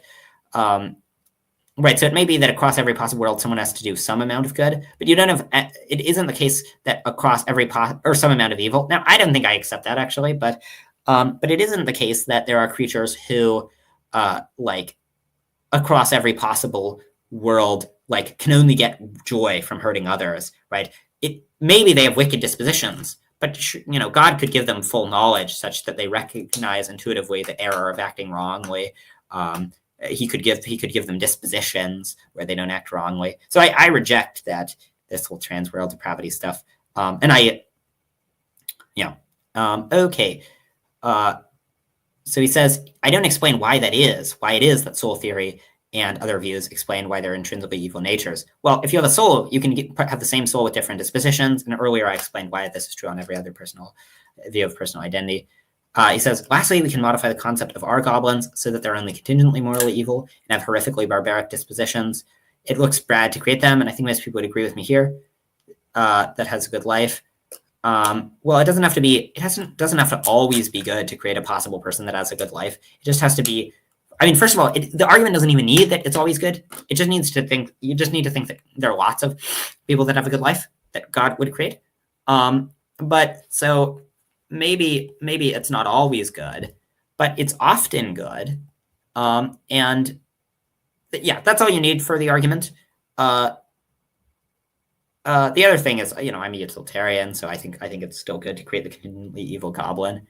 But yeah, the argument does not hinge on thinking that that it's always good to create a happy person. All this, even if you buy the most extreme, like the only reason this was relevant was I was justifying the claim that I think it's at least decently likely God would create every possible person. Again, you don't have to buy that to think the argument works. I think that's largely immaterial to the argument, but it's probably right that God would create every possible person. And all you have to think is that for every possible person, God could create them in some set of circumstances such that it's good to create them by giving them, an infinitely good life, by giving them the ability to recognize the error of their ways.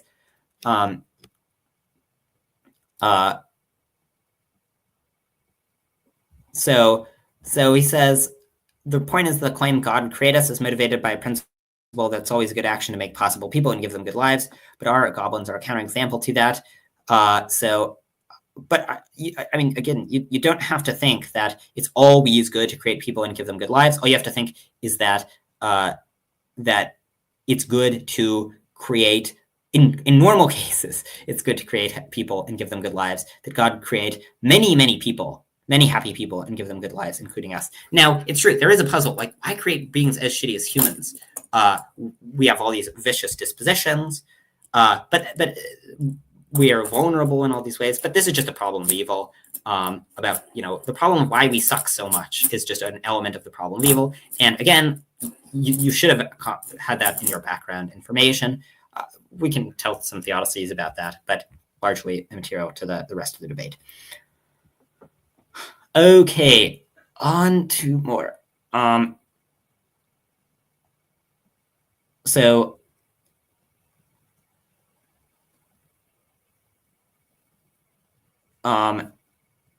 the idea is it's bad to create humans instead of more impressive beings. I agree that. So, like, again, the question of why we suck. This is just the problem of evil. So, like, one explanation is that having us suck for a little bit, making it so that we're vulnerable, and it's really psychologically difficult for us to do the right thing, forges more valuable relationships in the afterlife, because we have to actually take on a significant psychological strain in order to help out other people. So yeah, I don't think this is at all relevant. But yeah, I mean, it's not relevant. It's just a repackaging of the problem of evil. And yeah, it should be part of our background information.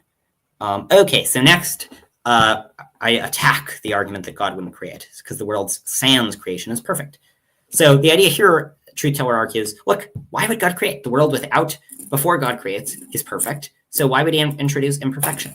And my answer there is that the world has nothing bad, but the world does not have the maximum amount of good stuff. You can add more good stuff by creating. It's good to create good stuff.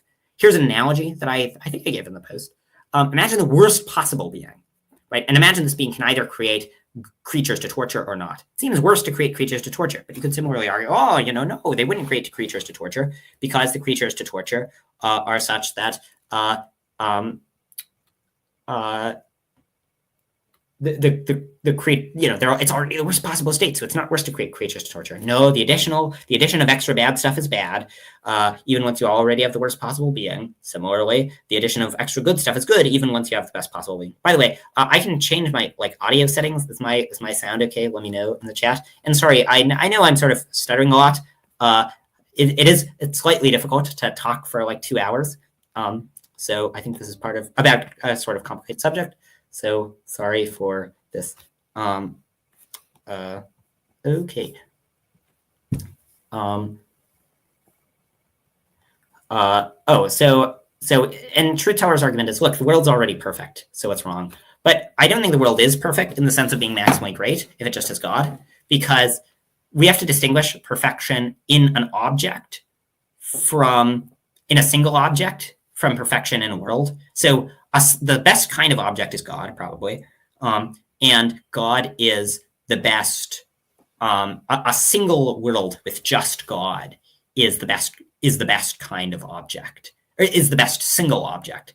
But the best kind of world isn't one just with the best object. It's a world with the best object plus other good objects. So just like the world with the hottest single object is something at Planck's temperature, but the hottest world doesn't just have one thing at Planck's temperature. It's filled with hot things. So I say, but we have to distinguish maximal goodness and objects, right? So he says that I glossed over the part in the original post where I preempt and address this point. I'll just quote myself. Maybe argue that while God is maximally perfect or a perfect qua being and thus an improvable, this doesn't mean a world with God alone is perfect or maximally good qua world and thus an improvable. There's a common objection, I admit, I find it perplexing. If the world W1 are talking about is a world where God exists on creation, then W1 is coextensive with God, the very same object being picked out when I refer to W1 as when I refer to God. So I must ask a rhetorical question. What sense can be made of the claim that W1 can be improved and yet God cannot? One might be tempted to argue that the possible world where God creates, W2 contains a diversity of beings where world 1 doesn't. However, as already argued, since God exemplifies maximal goodness and absolute perfection qua being, the existence of other good beings would not increase the goodness of the world, where a maximal goodness of being already exists, a point which further compounded by the fact that good things are only good to the extent that they resemble God. Well, I don't think things are only good to the extent that they resemble God, but Nabi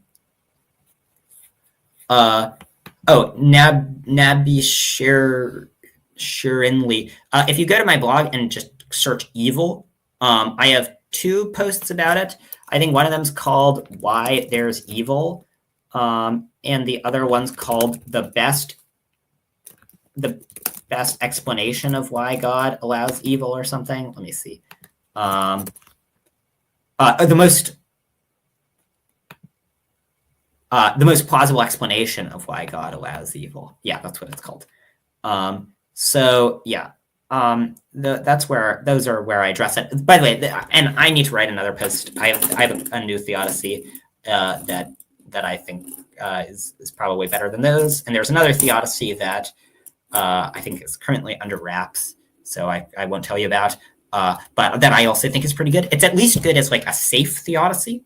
So in the sense that I think for lots of theodicies, they just fail. Like consider the free will free will theodicy. The free will theodicy in its basic form, maybe it's a part of the story, but it can't be the whole thing, right? Because it doesn't explain natural evil. And so this theodicy, I feel very like I don't think there's anything like extremely wrong with it. It requires a few assumptions that aren't super likely. So in total, it means that it sets like a lower bound on how good a theodicy could be, where like, at least there's this set of a few assumptions that are kind of unlikely, but like at least evil doesn't single-handedly raise theism, R-A-Z-E to be clear. It just lowers the probability. Okay, right. So he says, it's confusing. How can it be that the world with just God that the world with God alone is perfect? Okay, he just doesn't understand. Okay, I'm getting slightly irritated. Like, this is the point that I addressed, right? The point is that God might be the best single being, right? Let's just use, okay, God is the best non-composite thing. Here's the way to think about it. God is the best non-composite thing. But that doesn't mean the best world contains only the best non-composite thing. The best world contains the best non-composite thing and other good stuff. Why in the world would the best world only contain the best non-composite thing? When we say God is the best being, so I guess whether it's right that God is the best possible being, whether this is right will depend on what your view of composition is, right? So I guess I would technically reject this claim if I'm a mereological universalist, because I would say, no, actually God plus other good stuff is better than God alone. But if you're a mereological nihilist, then beings, there aren't composite beings, or if you're a mereological restrictivist, probably, then there are composite objects composed of God. So God is the best single being, but God is not the best collection of lots of different good things. Right. So again, it's just that. Okay, let's say, put another way, God is said to be a maximally good being, which means he's the most excellent being that could possibly exist. But then if you say the world would be better, then you would say that God is not the most excellent being that could exist. God plus lesser goods is. Right. So if this is what you mean by being, right, if it's including some composite of beings, then I don't think that God is the best possible being. I don't think that God is the best possible beings if being includes composites of God plus other good stuff. But God is the best non-composite being. He's the best sort of single being that's not composed of God and other stuff. Think about the analogy with worst possible being, like the devil. Imagine like the worst possible single entity. That entity, it's worse if that guy creates a bunch of bad stuff. For the architect analogy, right. So I think the analogy I gave is, imagine you have the best single room. That doesn't mean the best house is just that room. It would be that room plus other good stuff. Right. So he says the perfection of the room is perfection of the building in a whole. Right. But I know I'm claiming that God is analogous to the room, not the building. Okay. So now I use an analogy from John Buck to motivate the claim that God would create. Yes. Oh, yeah. John Buck had this insight where the idea is, imagine the worst possible being. This being would create a bunch of bad stuff, so why wouldn't a good being create a bunch of good stuff? Okay, so he finds it to be one of the most forceful objections made in my response, in the sense that it is a serious rhetorical bite and is not obviously wrong. I'll take whatever compliment I can get. But I also agree that it has serious rhetorical bite and is not obviously wrong. Yeah, so, but okay, where does he think this argument goes wrong? So first he says it has the maximum amount of axiological badness. They're maximally bad being, and it looks like it's on firm ground that can be denied if one accepts the axiological asymmetry. But if there's non-axiological symmetry, right, so we've already argued against the axiological symmetry, it would create more intrinsically bad stuff than absent any irrelevant symmetry for a good being would create more good stuff. Problem is then with premise 2. If we take seriously the concept of maximally bad being, right, so he's just repeating the reasoning that I described before and described why it's wrong, and saying if we buy it, it also implies the maximally bad being wouldn't create. But I addressed this reasoning. I explained why this reasoning is wrong. So we have reasoning that's independently indefensible, and it implies crazy things, namely that the worst possible being is like sitting in his like dungeon, instantiating maximal badness. And he's like, should I create more innocent kittens to torture? No, I won't do that, because that wouldn't be bad. That's very implausible.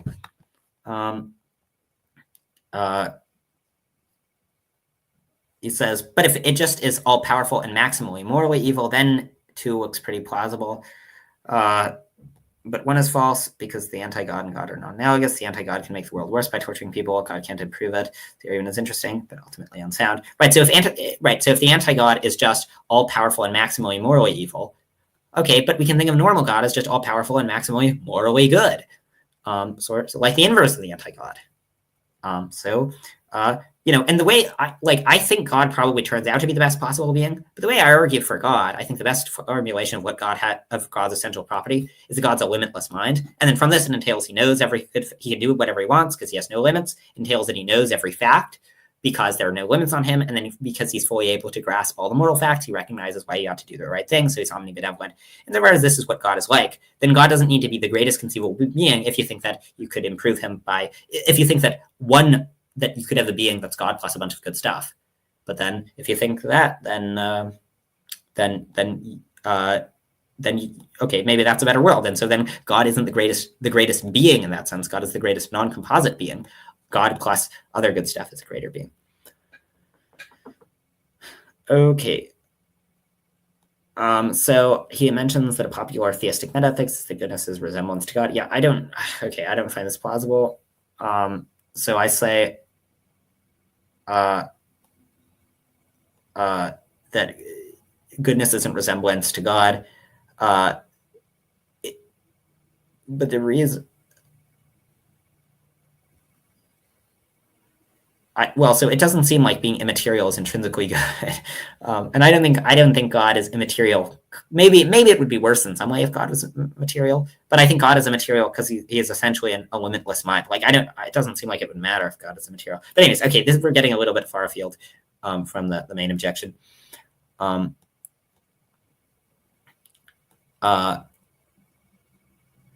give an argument to that the weaker view is a commitment of perfect being theism.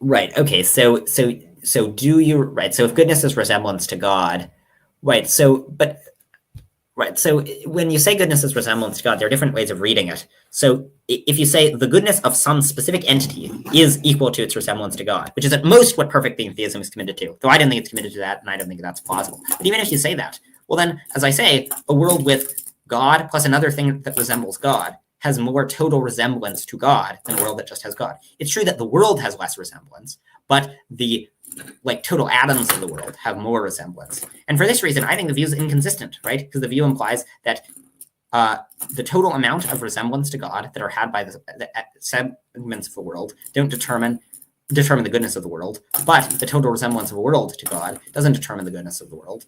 So for that reason, the goodness of the world is not either you get you'll get weird results where the goodness of a world is not determined by adding up the goodness of the different parts of the world. It also just implies this, this reductio where creating good stuff isn't good.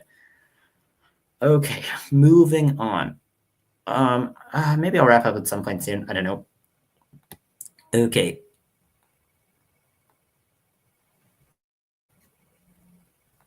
The next response to my second objection that God would not create if creation involves blemishes or imperfections, saying the conditions I provide, God create only create imperfections if they serve greater goods. Then if one thinks there's a solution to the problem of evil, thinks words. So okay, we've already talked about the conditions. Okay. I maybe misunderstood the conditions. It doesn't just say he only create evils if they serve a greater good. It says he'd only create evils if for every greater good that entails those. It's not the case there's an even greater good that does not entail them. Oh wait, no, I didn't understand. I didn't misunderstand. Right. So if you say that, it says that this implies God would create imperfect creatures, perhaps making temporarily. Right. So he's saying they serve greater goods, but it has to be that they're the only way to serve greater goods. Right. But this is what theodicies are designed to show, that the only or the best way to bring about certain greater goods is via bringing about some evil or bringing about a world that has evil as an unfortunate side effect. Right. So okay. So I don't reject the principle, and I don't reject the principle, nor do I think what I said convinced me to rejecting the principle. My point was that if you think that, say, evil is necessary for soul building, then you will think that God has a reason for allowing the blemishes of the world, right? This is just double counting the problem of evil again, but we've talked about that. Okay, so next he says, I missed the point. I could reject the condition, but then I have to address the motivations I've given for it, which I didn't, right? So I don't think I reject it. Right, so there might be cases where so I didn't think I would reject it, but I think maybe you could, where you think about a case where there's an infinite range of options and some of them involve greater blemishes. Right.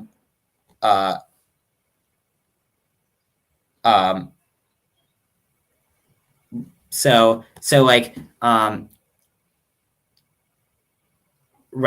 imagine that imagine that there are right. So I'm now going. I think. Wait, is this? Wait, let me see where I laid out the conditions. A morally perfect person. Okay, morally perfect person. Right. So I don't think it's moral perfection is enough. Right. So imagine there are currently infinite suffering people, and you can write down any number on a piece of paper, such that for any number that you write down,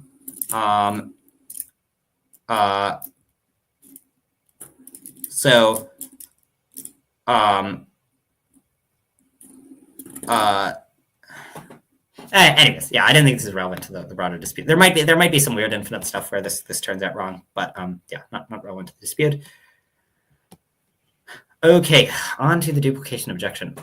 Should I stop at this point? I don't know. I've been going for about 2 hours. I don't know. What do the people think watching? Should I keep going?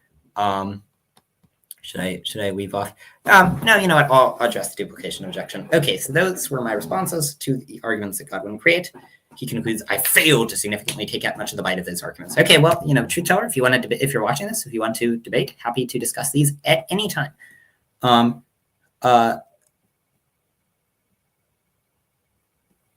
Okay, Nabi Shirinli asks, maybe a bit off topic, but here's a question. Why do a lot of intellectuals place a lot of value on experimental falsifiability and don't even consider arguments for Boltzmann brains and God? I didn't quite understand about the Boltzmann brains, but I mean, I think part of it is sociological, that lots of people arguing for God do so very badly and sort of have this, their conception of faith is basically belief without evidence, and they hold their beliefs in the complete absence of evidence. And then I think that the arguments for God are often sort of complicated and philosophical, and people are often bad at reasoning about complicated philosophical topics. It's a shame. Okay, so the duplication objections. Okay, so I reply to the Godman objection. So the Godman objection, the idea is there are way more impressive beings that God could create instead of humans like us, so we should expect God to create those creatures instead of us. So what do I have to say here? So I think number one, I think the puzzle is why are there beings like us that are so unimpressive? And here, as I said before, I think this is just double counting the problem of evil.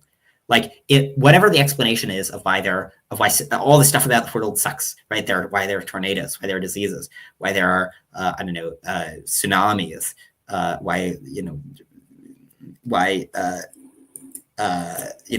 there are so many horrible things. This will also explain why we are so defective in various ways.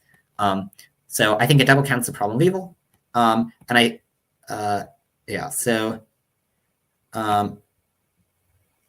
So he preemptively addresses so that we may in the afterlife go through some deification process to become more impressive beings like Godman internally, and it's necessary we start as humans. It's a bad explanation, doesn't satisfy both 1 and 2. God has a choice between creating a human that becomes a Godman at some point in the future, right? Because for any time t, it's better to be a Godman at time t than a human at time t. One could tell some unmotivated but logically coherent just so story about how the most valuable world must include humans at some point.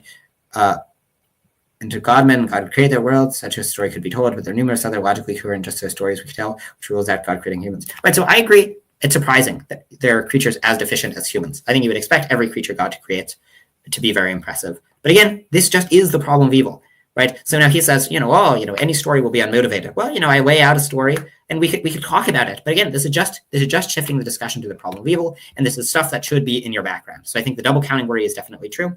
Okay, yikes, that's not a good start. How in the world does he think that the thing that I said indicates not being familiar with the thing that he said? Okay, the thing he said is, it's unmotivated. It's unmotivated that God would have a reason to create to create creatures like us that are deficient. I, in response, link to a place where I lay out the motivation, right? So obviously, laying out the motivation is not, answers a charge that a thing is unmotivated. Okay, I probably won't respond to the bit where he addresses my theodicy because that's not part of the that's outside the scope of the argument. But okay, so that's right. Then God could never create because for each creature he could create there's some other better creature. As a result, he just has to pick some creatures to create. Right. So here my point is that suppose you think that God will always create the more impressive creatures, right? If for every creature there's a more impressive creature, then God wouldn't create the more impressive. God wouldn't create the limited creature. He'd create the more impressive creature. This would mean that God would never create because he can always create more impressive stuff, right? Because he can create, instead of creating Godman, he can create Godman Plus, which are better than Godman. Several glaring issues stick out. The first problem is that it misconstrues the argument, Truth Teller says. The argument is not that God would create the best possible creatures. It's that there are certain constraints on the creatures God would create, and we didn't fall under those constraints because there are many things about humans that are actually pretty bad relative to what we could be. But then it starts to seem unmotivated, right? So yes, for every creature that he could create, assume we buy this, they're going to be defective in some ways relative to some other creatures. But then he can never create because every creature is defective relative to some creatures. Right, so there has to be some in-principle reason why our defects are special, so that our defects make it so that he can't create us over the Godman, but the Godman's defects are such that he can create the Godman over the Godman Plus. Now, maybe the idea is that that bad stuff happens with us, right? So we do bad things, and you're not justified like you're not justified in creating A, which involves causing bad stuff, if you can instead do B, which involves not causing bad stuff. But I guess here I don't know that that's true. So yeah, that might be true, right? So it might be that the principle we laid out earlier is that they're not justified in creating good stuff if in creating stuff that's necessary for some good. If there's a way of creating, you're not justified in creating bad for the pursuit of some good if there's another way of bringing about the good without the bad. But then for any particular good that is brought about by us, it's not obvious that there's some other way of creating good, right? So consider the good of suffering and dying for the sake of others. This is a good, right? It's good. It's a good action to take, to suffer and die to help out other people. It strengthens your connection with them.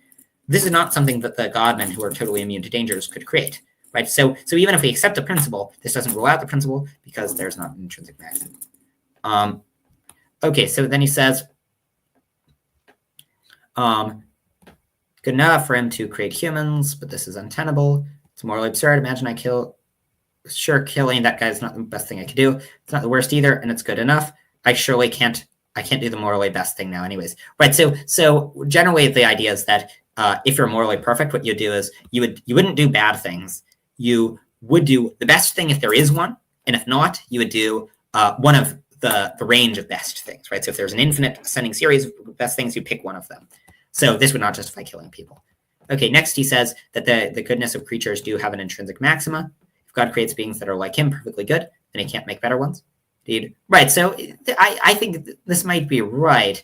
This was just one proposal. So it might be right that he can make better ones, but it's not so obvious, right? So it may be that just creating an infinite ascending order of good beings is better than, sorry, it may be that there's no maximum amount of pleasure, say, that you can have. So we can always create beings with more pleasure.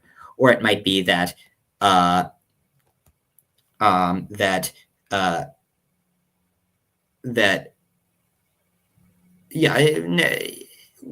like the things that make a person's life go well admit of no maximum. Now you might say, what about God? Doesn't God have the intrinsic maximum? Maybe you'd just say no. You'd say that God is a mind without limit. He can induce any amount of good stuff in himself, but he can't, just like there is an infinite ascending series of numbers, he can make good stuff.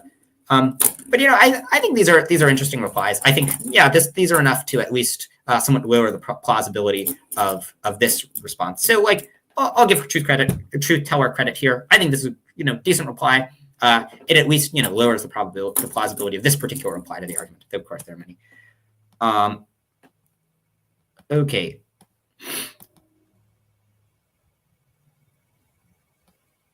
Okay, so he says the last problem is that even if it's true, it doesn't help. It makes things worse.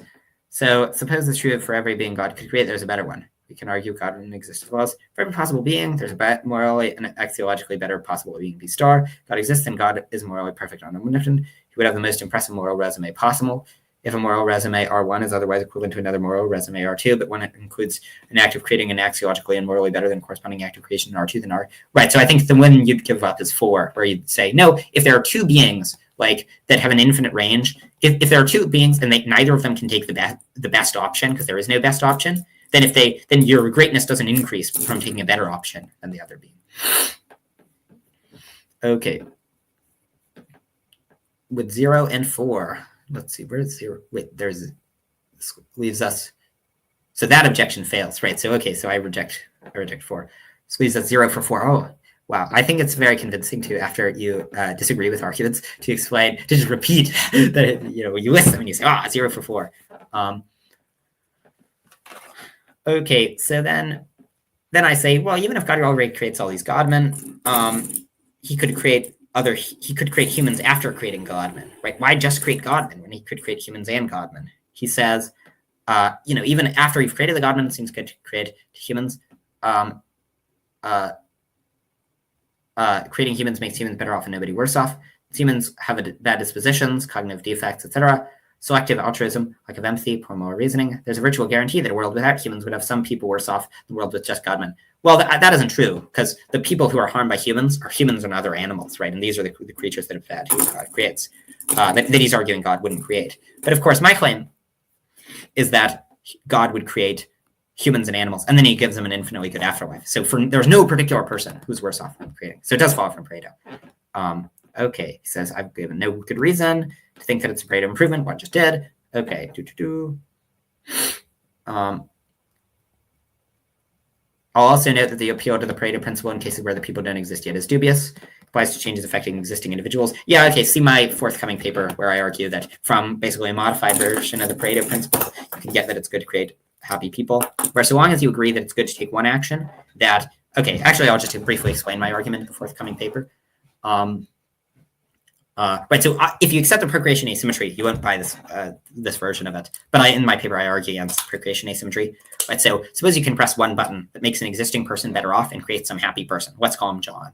And then you press another button that gets rid of the benefit of the existing person before it's been bestowed upon them and produces a much greater benefit to John. Right, so maybe the first button creates John and puts a $1,000 check in the mail to Fred. And then the second button destroys the $1,000 check in the mail to provide a much greater benefit to John by, say, giving him an extra 20 years of life. It seems like both buttons are worth pressing, so you ought to take a sequence of actions that simply creates a happy person, namely John. And so then you have a reason to create a happy person, because if you ought to have a reason to press two buttons that does X, you have a reason to press one button that does X, so you have a reason to just create a happy person. Okay, moving on. So he says, BB is also wrong. My objection is an appeal to antinatalism. Is sometimes all things considered good and sometimes not. Right, so you don't have to always be an antinatalist, but your objection assumes that it's only sometimes good to create happy people. And that's counterintuitive. That it's all good, like intrinsically, to create happy people if it doesn't trade off against any other good, right? My claim is that the addition of an extra happy person, just unless they like detract from other people's well-being, is just always an improvement to the world. Unless maybe like there's a ceteris paribus clause, unless they have a vicious character or something. But there are arguments for it. I link to any argument against procreation asymmetry as an argument against this. You could, in theory, think it's only sometimes good to create, but then it just makes it so that whether it's good when a happy person comes to exist depends on these weird extrinsic conditions, right? So whether or not it's good for like a person to have a child will depend on whether Godmen exist. Because if they exist, then it's not good to create a human, which is strange. Okay.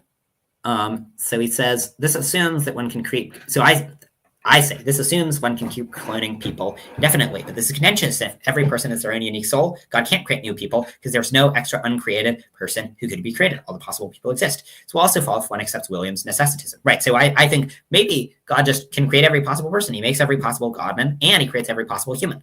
Right. Because in response to my claim that he would create just Godmen instead of humans, he says no. He would create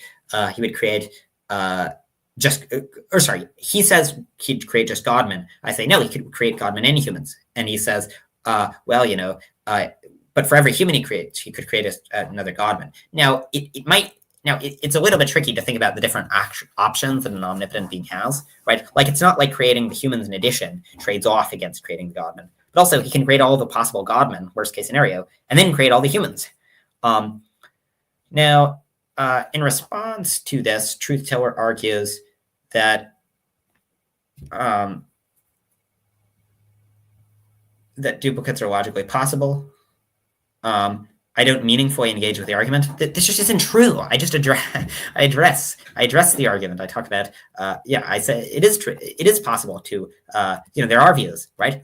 If necessitism is true and every person who's possible in any world exists there's a view called necessitism. What necessitism says is that consider like the third brother that my parents might have had, the third child that my parents might have had, right? So I come from a family of two. Consider the third child that they had. On necessitism, it says this person exists in this world, but they have only modal properties, right? So their only property in this world is possibly existing. Now, if this is true, that every possible person exists in every world, and not just person, every possible agent, well, God can simply actualize every possible. So if necessitism is true, then he can. Things as hexades, if there are particular persons, then he can make every possible person. Now, you might say, oh, why can't he duplicate them? Well, he can't duplicate them because for any particular duplicate he would make, the duplicate is a particular person, and that particular person that might be the duplicate has already been made. And this is a point I make in the post. Okay, onward. So he says, I'm not sure what is meant by this argument. Assumes creating Godmen trades off with creating people. If it means I'm assuming God can't create Godmen and human beings, that's false. No, it doesn't mean that. It's like it's hard to think about the scope of, like, so God could create, so let's say God creates 10 godmen and then can create 10 people, or he could create 20 godmen, or he could create 20 godmen and 10. Very, it's better to create the 20 godmen and 10 people, but then it's better to create 30 godmen than that. So in this case, it's very hard to think about what God would do. But my claim is you shouldn't be at all certain, so you shouldn't be extremely confident that God would create creatures like this. Okay.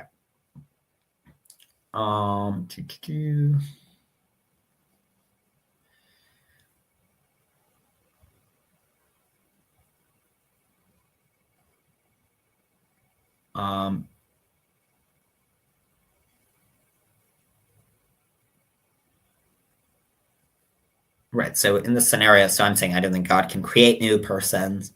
The argument is that for every possible person, he could create a duplicate of that godman. Right. This is exactly what I deny, because any duplicate that he would create is a distinct person, and that distinct person cannot exist. I give a positive reason to think possibly God could always create more duplicates.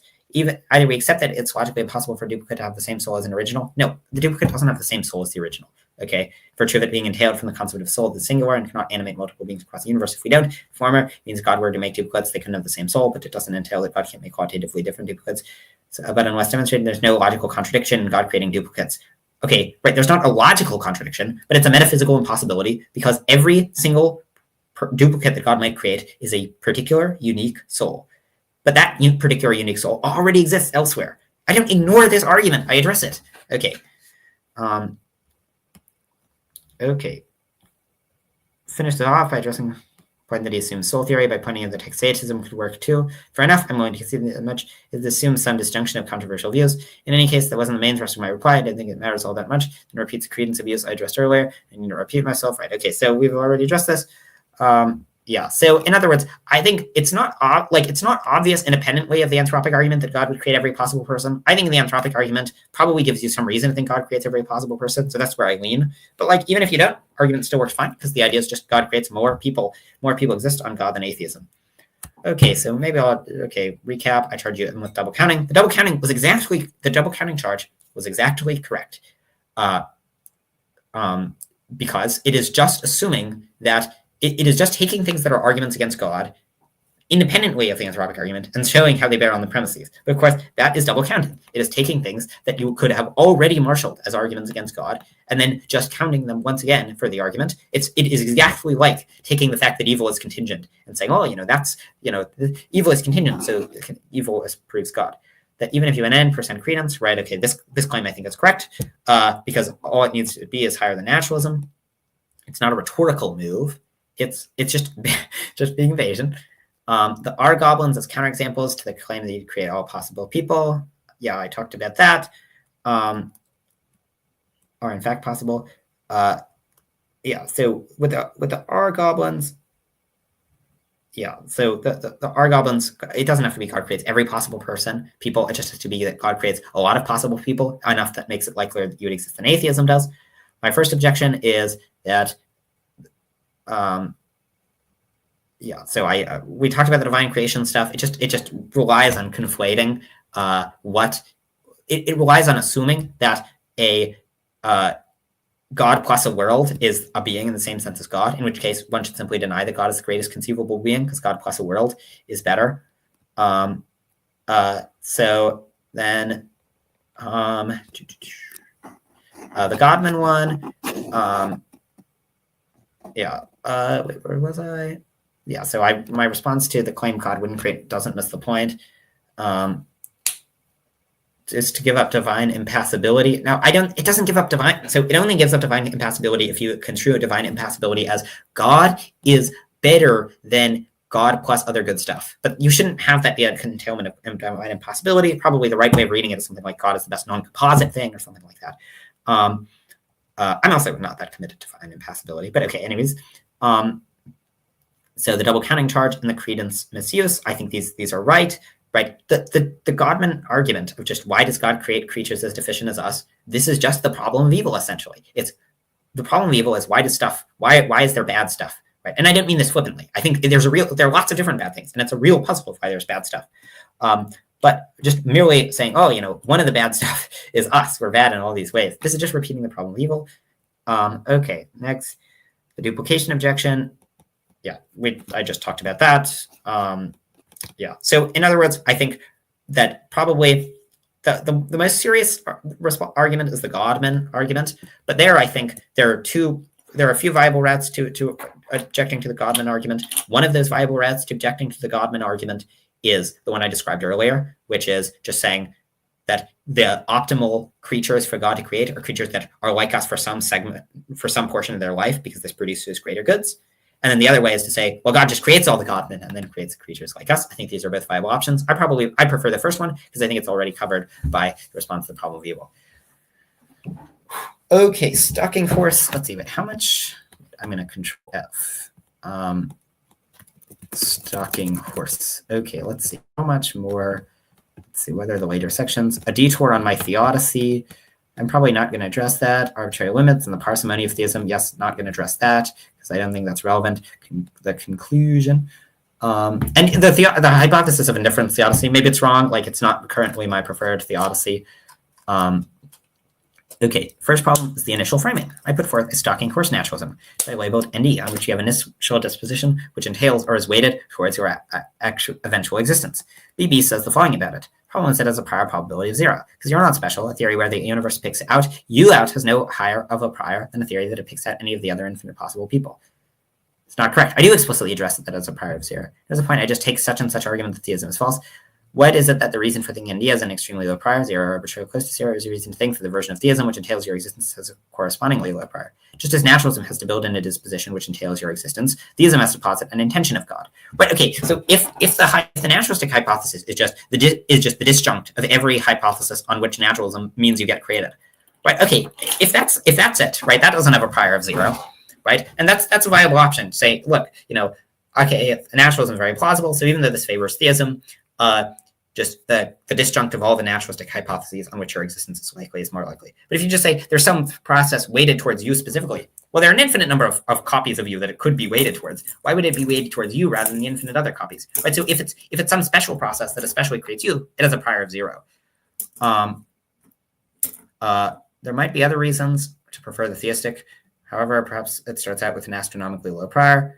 But why I think this, the idea is we start out giving roughly equal credence to the bare theistic hypothesis and the bare naturalistic hypothesis. Naturalism, very specific sub-hypothesis.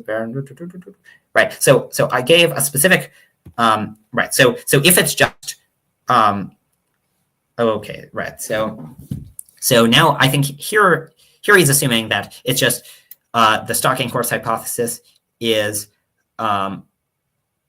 So if the stalking horse is just whatever version of naturalism entails your existence. Okay, right. Then that's the right way to go. You should think if you're a naturalist, there's some naturalistic view on which you exist. But I just think it's a low slice of a probability space. Now, okay, so he says, why prefer theism to stalking horse naturalism? Well, stalking horse naturalism is not something that anyone believed prior. Like no one. Prior to considering the anthropic argument, no one would believe stalking horse naturalism, that there's, that the universe creates every possible person or is in some way weighted towards your existence or something. So for that reason, I think this argument should be enough to convince the agnostic or the person who even leans towards atheism, right? If you're 70-30 on atheism before coming across this argument, I think this argument should move you because this argument means that theism is a lot more plausible than you previously thought it was. Now, the stalking horse naturalism, yes, if you start out thinking naturalism is like 10,000 times higher than theism, then you can say, oh, a specific version of naturalism still has a higher prior than theism. But then again, this doesn't affect whether the argument is successful; it just affects whether the argument is ultimately convincing in light of your background views. Right. So my view is, I think prior to considering the anthropic argument, theism is more likely than naturalism. If you think this, then the argument should nuke naturalism, right? Because you already have this very plausible theistic view, and then it ends up more plausible than naturalism. It's a very specific sub-hypothesis of the naturalistic approach.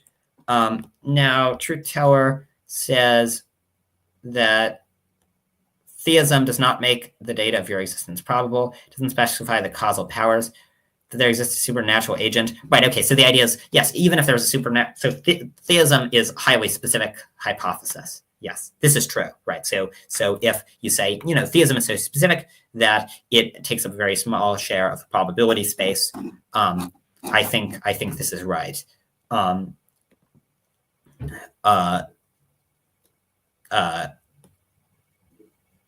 Yeah, right. So I think it's, but there are lots of highly specific hypotheses which, because of their theoretical virtues like simplicity, we accept as more likely than some more complicated theory. Right. So, for example, the theory that nature is uniform is much more likely than the theory that nature is disuniform in any of the infinite ways that it could be disuniform. And the reason for this is that even though it's very, very specific and it rules out a bunch of ways of reality to be, it's much more parsimonious. It does much better on theoretical virtues. It's much more elegant, so we think it's more likely. Similarly, I think theism ends up being much more likely than naturalism.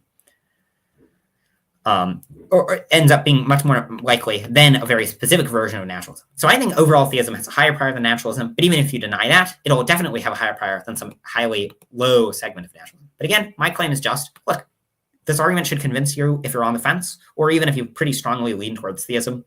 If you are almost certain theism is false, then of course you should never be convinced by any particular argument, because it's always more likely one of the premises is false than that, the thing you have a credence of 1 in a million is false, right? So then that would just come to other things that aren't related to the argument. And this, it's just abuse of double counting, right? It's just bringing in these unrelated considerations that technically affect whether the premise is true, just as technically the contingency argument affects whether the premise is true.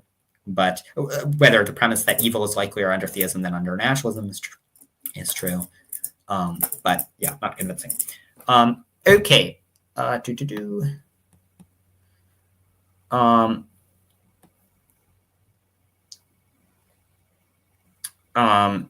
So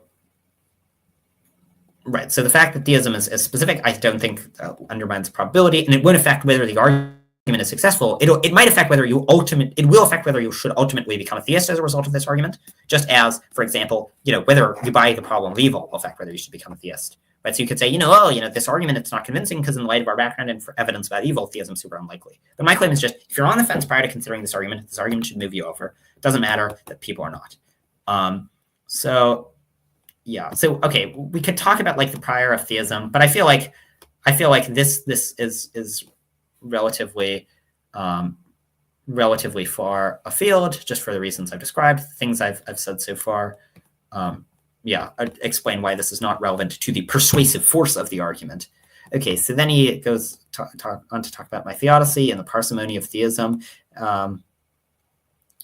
Okay, talks about multiverse naturalism. Okay, so the only thing left is a version of multiverse naturalism. So this is the last thing that is relevant to the argument, right? So I think if you think there's a giant multiverse, maybe you can explain why you exist. So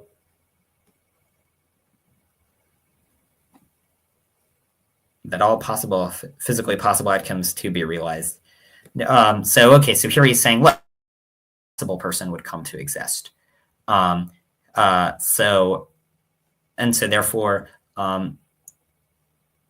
because you're physically possible, it predicts that you would come to exist. No, so this isn't right, because so first of all, whether or not every physically possible person comes to exist, it'll depend on exactly, it's not so obvious, right? So suppose, for example, that you think that every collection of points is physically possible, then you won't get every physically possible person existing, right? Because not every collection of points will exist, because there are best two possible collections of points, at least, and there are not best two physically possible persons. Now, in contrast, when it comes to if you think that maybe you think that space is discrete or something, but here still there are only alpha null possible people. There are Beth1 permutations, so the multiverse won't get you enough people. And so long as you think that there are duplicates, that you can keep duplicating people for any infinite number of times, like you could create Beth1 alpha null copies of you, or Beth4 copies of you, or something, or Beth2 copies of you, then you'll inevitably get the result that it's surprising that you're one of the out of all the possible people that are subjectively indistinguishable from you. It's weird that you happen to be one of the ones that is physically possible, right? So insofar as God could make a bunch, so for example, so let's just to make things simple, right? Let's imagine that we're a necessitarian, right? So we think there's only one physically possible world, or let's say we're a determinist, right? We're a determinist, and we think there's not a giant multiverse. There's just a single universe. In this case, you should be really surprised that you come to exist, because you coming to exist, even though you're one of the possible people, it's surprising that you're possible. The way to see this is, so suppose we're considering the hypothesis that determinism is true, and just to make the math easier, let's say there are 1,000 people with the probability that, to say determinism is false, and, the probability that there are 1,000 physically possible people. We're comparing that possibility with the probability that you are that there are 1,000, that there's a multiverse with, say Aleph null universes, and they each have 1,000 physically possible people. Well, when it comes to the multiverse with Aleph null universes which each have 1,000 physically possible people, for the reasons I described before, the probability that you're in universe 1 and there's only one possible universe equals the probability that you're in universe 1 and there are infinite possible universes. Probability you're in universe 1 and there are infinite possible universes equals the probability that you're in universe 2 and there are infinite possible universes, etc. for all the universes. So you'll end up concluding the other universes are infinitely likelier. So in other words, as long as there are lots of so it doesn't matter the number of physically possible people there are, so long as there are way more metaphysically possible people, because then it becomes surprising that you're one of the physically possible people when it's overwhelmingly unlikely, if you split your credences in the right way, in the way consistent with SIA that I described, that you'd be one of the physically possible people. So this objection does not work.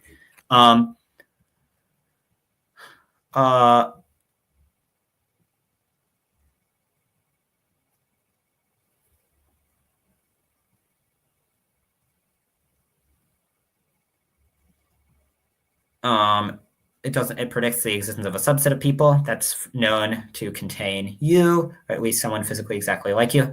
Right, so it contains, yes, okay, it contains someone with your evidence, right? There's at least one person who it contains, who has your exact experiences. But it doesn't predict you existing, right? And on on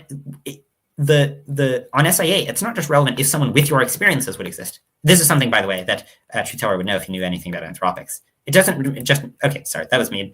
I take it back. It doesn't just matter if someone with your exact experiences would come to exist, because it matters if you in particular would come to exist. Otherwise, you get violations of conservation of evidence. So, for example, suppose that there's one person who exists, and then a coin gets flipped, and if the coin comes up heads, then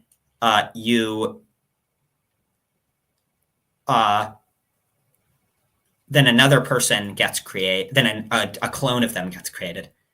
And suppose every person is at some point after the coin's flipped but they don't get to see the result. They're told their birth rank. Okay, so you come to exist, the coin gets flipped, you don't know the result. So you don't know if you're the first person or the second person, and then you learn that you're the first person.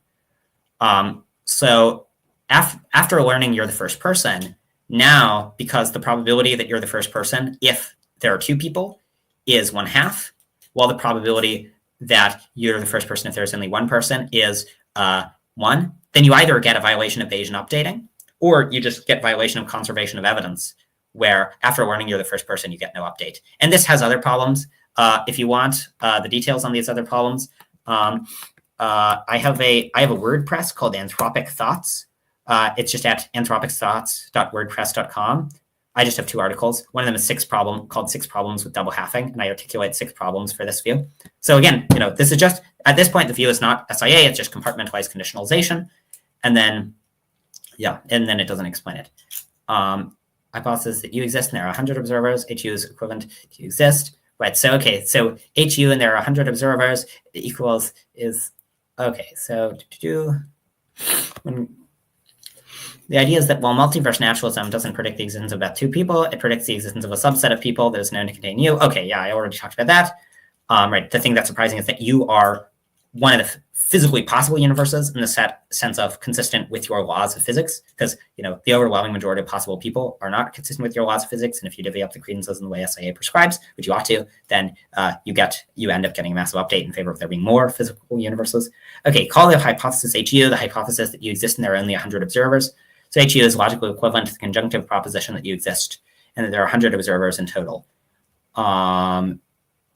It's a theorem of propositional logic that for any P and Q, if P and Q entails Q, P and Q entails P, and P and Q entails 2. Right, okay, so H, R, and Y, H, U, R, and Y entails Y. It means that, right, okay, so yes, it's true that if you are physically possible, the theory that you are, there exists a universe on which you're physically possible, and that and every physically possible outcome is realized.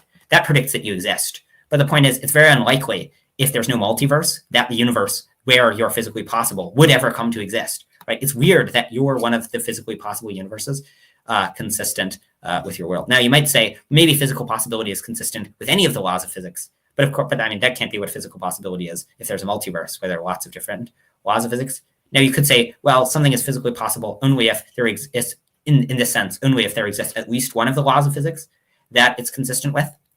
Now, let me see. If you go that way, where you say it's only physically possible if it's consistent with at least one of the laws of physics, then, well, then it's surprising that you're one of the ones consistent with one of the laws of physics, because only if only one of the laws of physics is actualized, then it's unlikely that you would be physically consistent with the universe, particularly given that there are two possible duplicate people with your exact experiences, and only at most alpha null of them is realizable in any particular universe.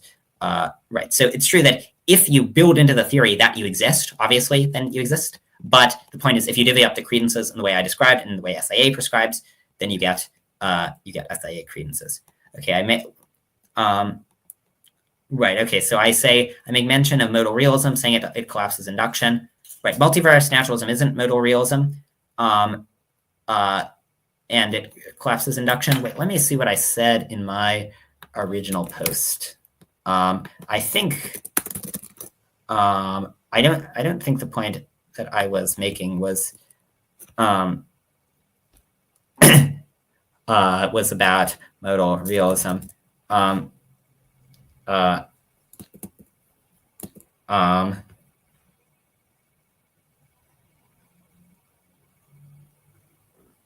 Oh, yeah. So if every possible, Yeah. So if every possible physically realizable outcome gets realized, then there are infinite people who are right. So if you have basically modal realism only for the physically possible universes, then you undermine induction for the same reason, right? Which just that there are infinite people and the same cardinality of people that are massively deceived as there are who are not deceived, and so you end up with an undefined credence in you being massively deceived. So you should every second you should expect induction to implode. Yeah. So right. So the point is, it's no matter how you construe it, it ends up being improbable that you exist, as so long as fewer than Beth2 people exist.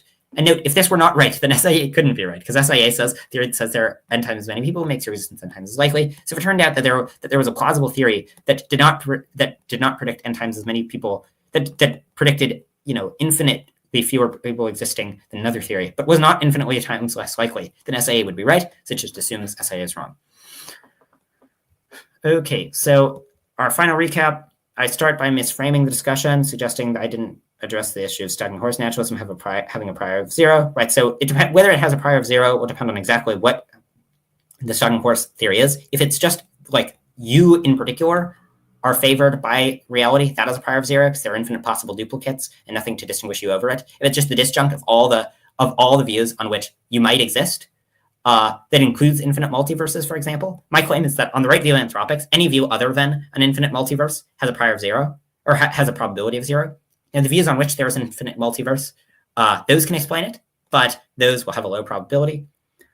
So mysteriousness of theism. Okay, this I didn't talk about in the video. I think this is just a separate topic about the probability of theism. I argue that you must have a prior of 1%. Okay, yeah. So this stuff I didn't cover.